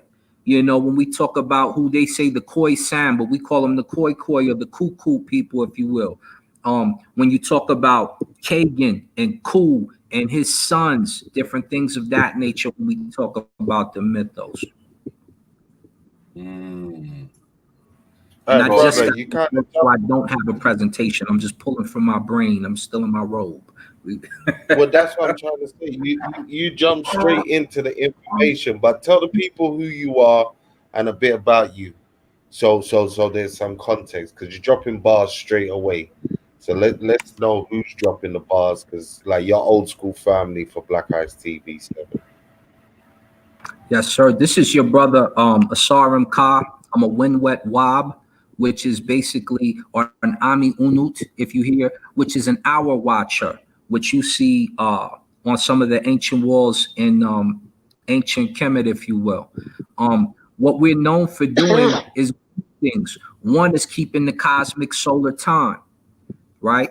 So as I just predicted, it would be on the 10th here in Colorado. We seen Sirius rise on the 10th here in Colorado. So we're basically the ancient astronomers who first listed out things before they start talking about people like Copernicus, people of that nature. This is before when you talk about people like Hori, Sin and Moot, your original astronomers, people who built the Dendera temple before they added the extension on, and you have the Greek portion of the Dendera temple, but the original portion starts with the Ramech, the teardrops of Ra, those of Kemet building it. Sin and Moot is that particular builder. There's another temple or a per Ankh, if you will, that's not too far from it that has another zodiac sign that's older than the Dendera temple. But they never talk about those types of things. And it's because they would like to have you think that astronomy started in Greece. But the Greeks will tell you otherwise. And so that's my part of the legacy. I'm a Winwet Wab. We run a cyber per Ankh, an outer wall and an inner wall. The inner wall is where we do the teaching at. In forms of family, right? Could you talk about like one of the tribes and like information on the tribes within that region? Which particular location? What you feel is good right now? That can describe how a family should be. Basically, let's go to the Maasai because the brother was talking about the Black Panther, right? Yeah. So, and I'm not going to chop his build. I'm just going to tell you from speaking with Ryan Coogler, the particular women he were building those off of were the Maasai women.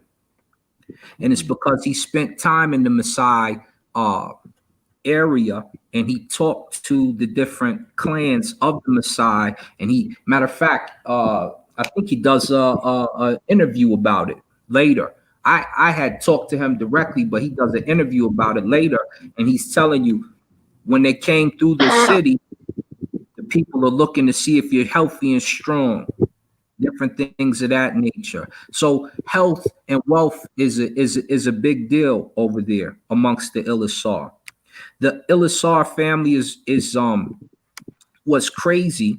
And what we're looking for now currently is a connection between the war that they have with the Somali people and that particular clan, because those clans used to be in unison. And those two particular clans apparently have the build of what the Greeks would call the original Egyptians. And I'm trying to decipher the language and find the language that those two spoke amongst each other, because that's the language Herodotus describes as the original language of Kemet. And Diodorus Siculus says something similar concerning.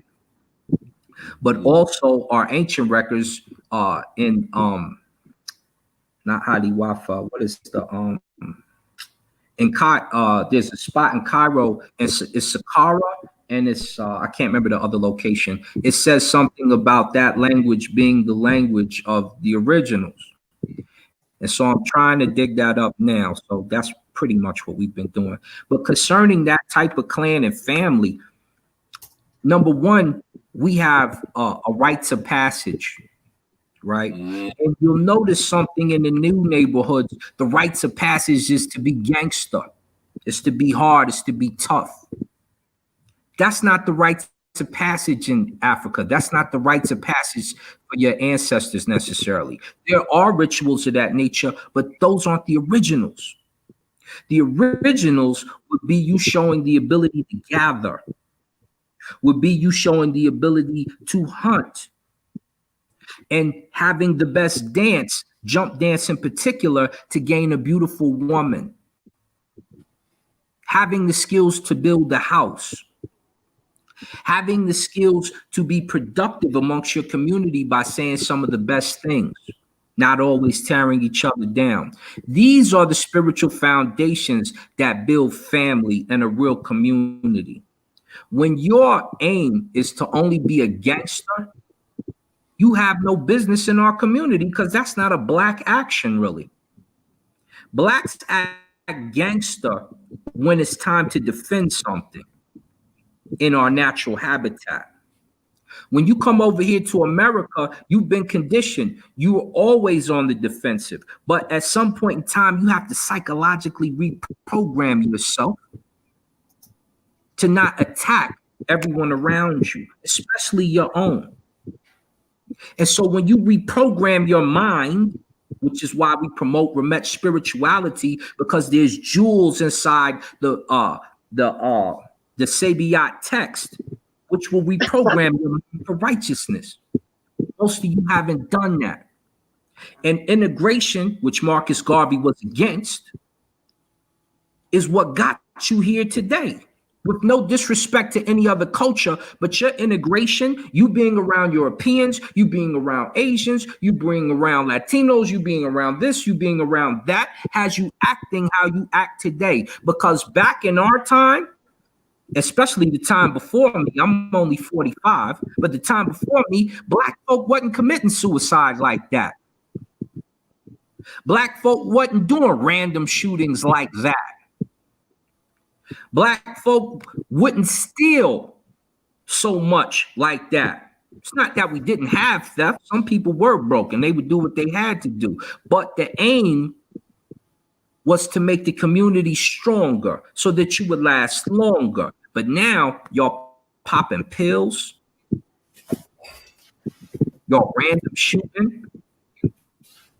You quick to shoot or stab, one of your own. It's different. It's different. And so we look at guys like W.E.B. Du Bois, and we look at guys like, that these were Marcus Garvey's rivals. But remember, they get control of the black educational system. So you need to peel back a little further than them and see what Garvey was talking about exactly. Because when you stop at them, George Washington Carver and W.E.B. Du Bois, you end up with the system you have now. And it starts you in slavery in America. I don't know where it starts you over in Europe. We just tried to get a bill to reform black education where we could start it in Africa, and the United States shot it down. So what does that tell you? At the time of COVID-19, when your children can't go to school, why aren't you having homeschool? And why aren't we starting homeschool reform in a big central unit where the nation can have certain home schools if you're African American or if you're European American? This is the time to teach that black education now, that African heritage now, so that you can realign your children with the right mindset. If you can't do that, if you won't take the time to do that, if all you want to do is get on YouTube or stand in front of a bunch of people and give a speech, and you're not really out here with us as a soldier, what are you doing? You just want some money.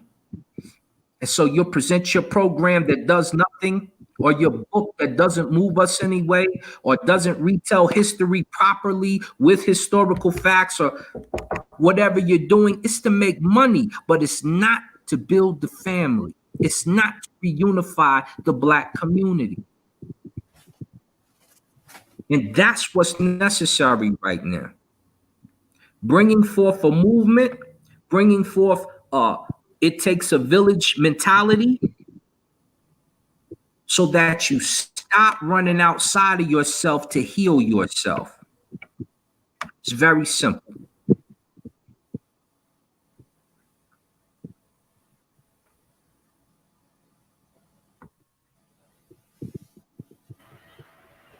Yeah, facts. I feel you on that one. Bro, I know you was talking earlier and you mentioned the Kemetic timeline.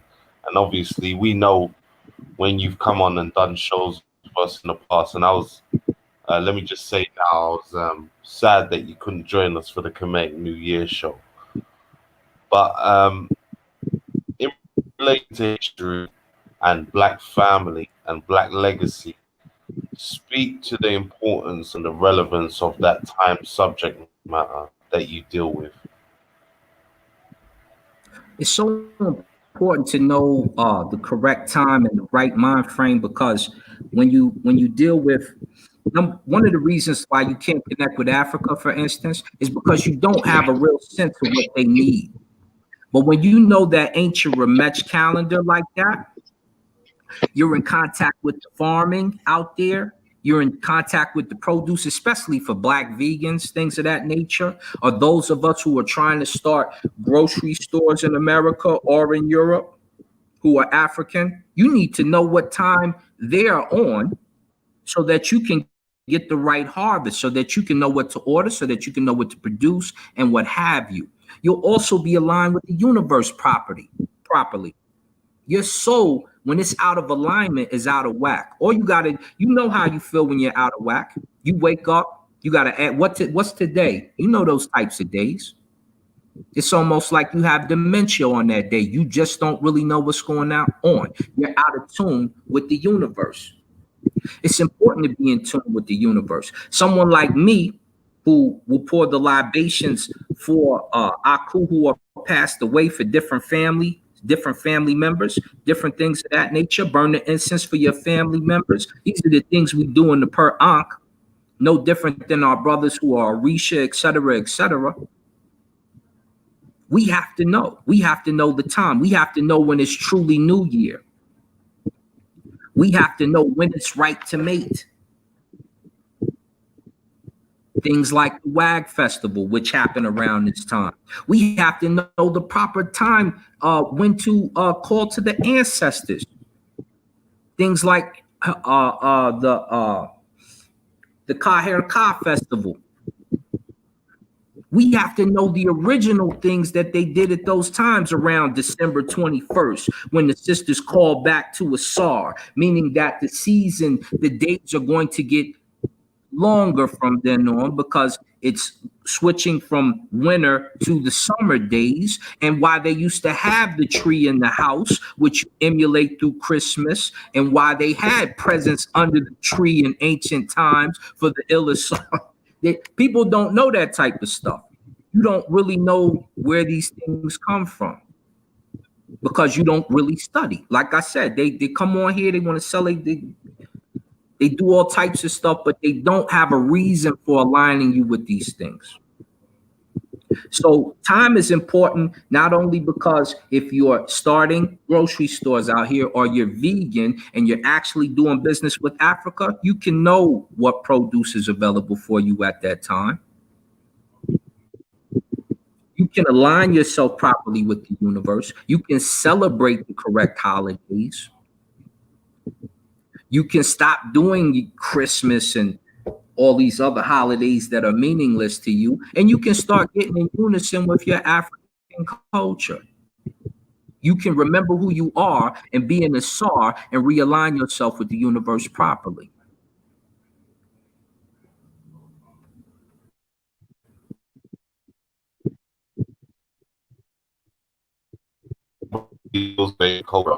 Talk about the need to know pre-slavery culture. That is so deep, because when you, number one, when you worship gods who are not yours, or say you just turn totally atheist, Let's just take it from an atheistic standpoint. If you're totally atheistic and you don't believe that the universe is alive and nothing produces anything, etc., etc., there's a couple things. Number one, if you start with your history in slavery, you never were shh, as they say, and you won't be shh, because you come from nothing. So you'll also have a hero complex because all your heroes will be European. Because remember, they civilized you, as their book goes. They civilized you, and Jesus okayed it in the verse in the slave Bible, right? So those are your heroes. Those are your bosses. And even if you go to the modern books, you go to Joseph Smith. Remember, you would turn black because you were neutral in a fight with Jesus and the devil. So you got branded black. Things of that nature. So you can't start your history in slavery. It says everything black is bad. I don't even really dwell on a lot of the slavery stuff so much anymore because I'm past that. It's very necessary for you to understand it, but you can't just dwell in that. You're bigger than that. At what point in time will you say, okay, that was me there, but if I go back further, this is me over here? We could take you back to a time when Europeans would come over, the Shasu, and they would get a brand. We would brand them on their arm, so we knew which particular Shasu they were. You think white people would start their history there?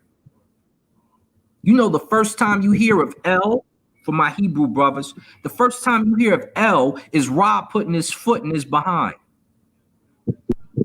And you see some of his members getting grabbed by their hair and a kopesh on their neck. You think Hebrew would start their history there? Even though that's the first time you hear of him in history? No. So why would you be black and start your history in slavery? That's silliness. That's a confined mind. And that's the last thing you want to do. The last thing you want to do. Start your people off of a boat in chains and bondage. For what? You ashamed of Africa? Start in Africa.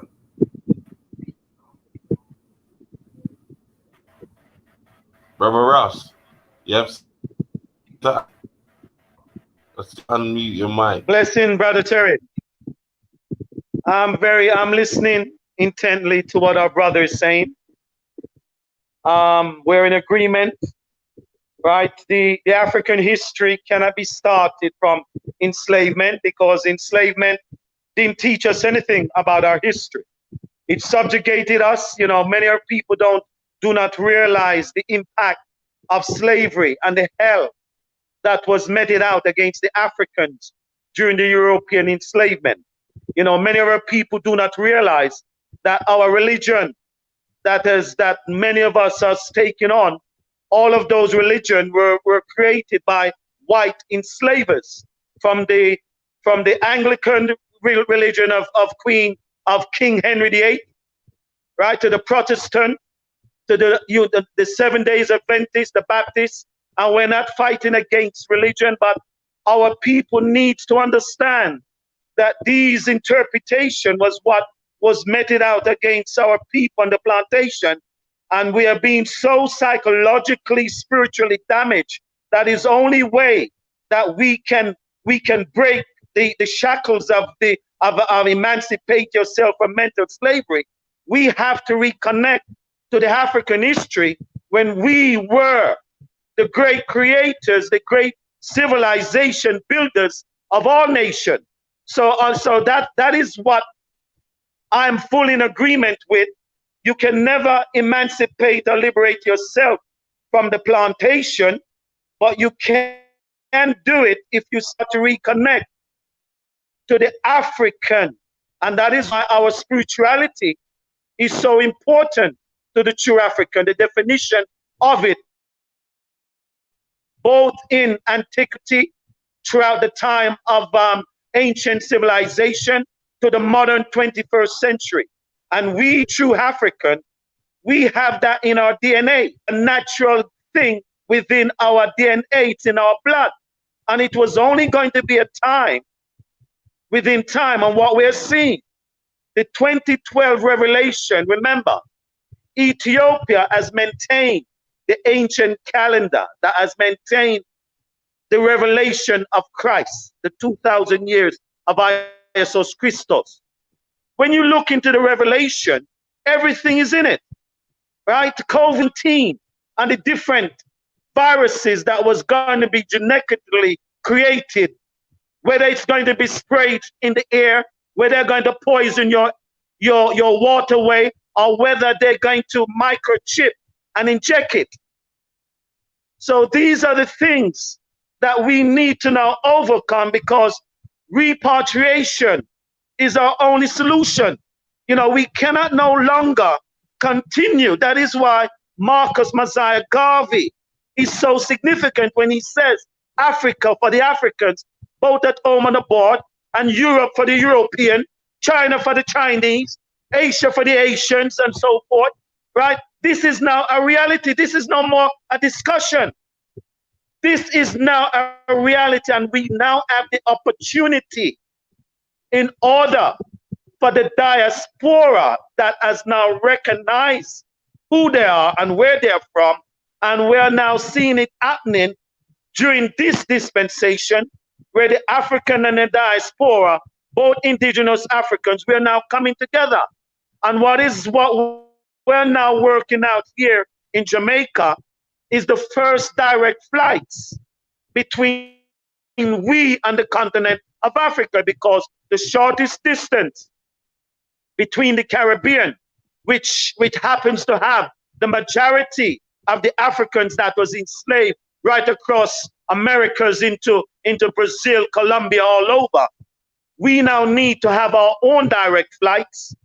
So without that, we will be operating under the European routes of transportation and transshipment back into our continent. So this is now the time for the physical, and this is now happening here in Jamaica, right? We are now speaking with the relevant ones in the African continent. We have ones and ones who's coming here, particularly from Sierra Leone. And the purpose of it is to have the first direct flight between the Caribbean and the continent of Africa. And our people need to understand that the Middle Passage holds the key to African unity, and that Jamaica is the gateway to Mother Africa, because where we're positioned, everything from the continent comes right through the Atlantic Middle Passage, right? Before the slave trade, that area of the ocean was known as the Ethiopic Ocean. So it's only until 1650 they changed it to the Atlantic to confuse us, and all the things they did, right, to make us not remember the land that we came from, you know, and it's now time for it. Our DNA has it. We're not here to deliver all Africans, because remember, Mother Africa is the mother and father of the majority of humanity. And when we speak of the mother, mother is the one that brought forth many children after being enslaved and forced to have children. Whether are the Arabians from Arabia, across from the east, or whether they're the European, right, who came into Africa and breed the black woman and created the mulatto and the different strains that you see in the modern 21st century. So we are now speaking of the true divine bloodline of the African nation that is scattered all over creation. We are now wanting those, and we know that them have the DNA in them to recognize who they are and what needs to be done. Those who still need to be educated, we will have time for them. But right now, my brother, the freedom of Africa is the only action without apology. Because until Africa is united and free, black man, no matter where he is, will never be respected. Never, never, never. So the paramount aim of the 21st century, Africa must be free. And we know it's going to happen without apology. So it doesn't matter what plan Bill Gates have. It doesn't matter what the conspiracy is coming from white supremacists. Africa will be free because it's a divine, universal law of Mahat principles that dictates the unity of civilization. Well, we are now in the new dispensation, my brother. The 2012 revelation of Ethiopia calendar. We have seen since the 11th of September 2019, we have seen many things that's happening, including the returning of the African diaspora and the coming together of the continent. And it is going to happen because it is happening. I will declare this by 2030, according to the Western calendar, Africa must be united, my brother. That is the reality. We don't need no education. We are the creators. What we now need is action. And the only action to take is repatriation to the land of our forefather, the land that was given to the Almighty, the beginning of civilization. And that is their only answers. It's their only solution. Anything else, we've done that 400 years already. In fact, my brother, when we speak of Africa, the enslavement of the body, we're going back 7,000 years. It's over 7,000 years that the first enslavers came in and created a different, from the Mesopotamia, the Arabians, you name them, all different names, they all came across the Sahara. So we know them very well, just like the British and the European that came across the Mediterranean. We know them very well, my friend. And it's now time for action. And that's what it is. Repatriation. Blessings, my brother. Blessings, blessings, blessings. Every time you come on it, you bless the place with everything. Yes, sir. Yes, sir. Yes, thank you for blessing it, for quick blessings coming down. Yeah. You know, we want to bring it to an end as it's getting late and we've got to be up early once again for tomorrow. Tomorrow's going to be another long day. We're going in. So people, family, I want you to share this GoFundMe amongst your friends, amongst your family, because this is the foundation for your children to able to have that experience of exchanging across the globe. Let me say one thing, Brother T, before we get out, if I may. If you black and you haven't been to Africa and you've been somewhere else in the United States or throughout Europe, something is wrong with you. Something is wrong with you. You need to, there's plenty of places and they're gorgeous out there. Gambia, Ghana, there's plenty of places where you can go in Africa and enjoy and indulge yourself. Get out of your nation and go back to your nation at least one time in your life. Even if you don't decide to move back there, it's necessary for you to go get reattached to your homeland. Emma.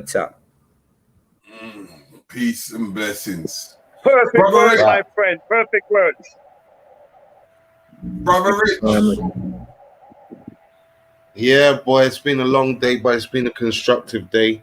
I want to thank everybody that's come in, that's shared comments, that's had questions, that has pressed that like button, that has donated, especially that has continually supported Black Eyes TV and Mr. Riggs and New Beginning, and now the Dr. Llaila Afrika International Rites of Passage Youth Exchange Program, which I'm so happy to say and reel off, because remember, people, that is why we're here. That is the process that we're putting into play right now. I'm looking forward to tomorrow. It's going to go up and up and up, the energy. And again, after we've done the scheduled timing, in between people coming on, we'll have opportunities for, again, people who have businesses to come on, and for anybody to, again, come on, run comments, drop your questions. So again, look at the list of people that are coming on tomorrow. Start thinking about your questions and your comments from now. Feel free to drop us any emails about any information that you want to know about. If there's someone that you've seen and you can't find their details, again, hit us up and we'll see if we can't connect you and put you in contact with the right people. So again, people, much appreciated for all the support today. Yeah, it's all about the black family first. Never forget that. It's the cornerstone of nation building. And come see us tomorrow where we do it all again. You get me? Big up to everybody. Big up to the family. Black Eyes TV in the place. And this, we do it for you. We do it for everyone. And this is what it's about. Spend black, believe in black, move black, and give to black. Peace.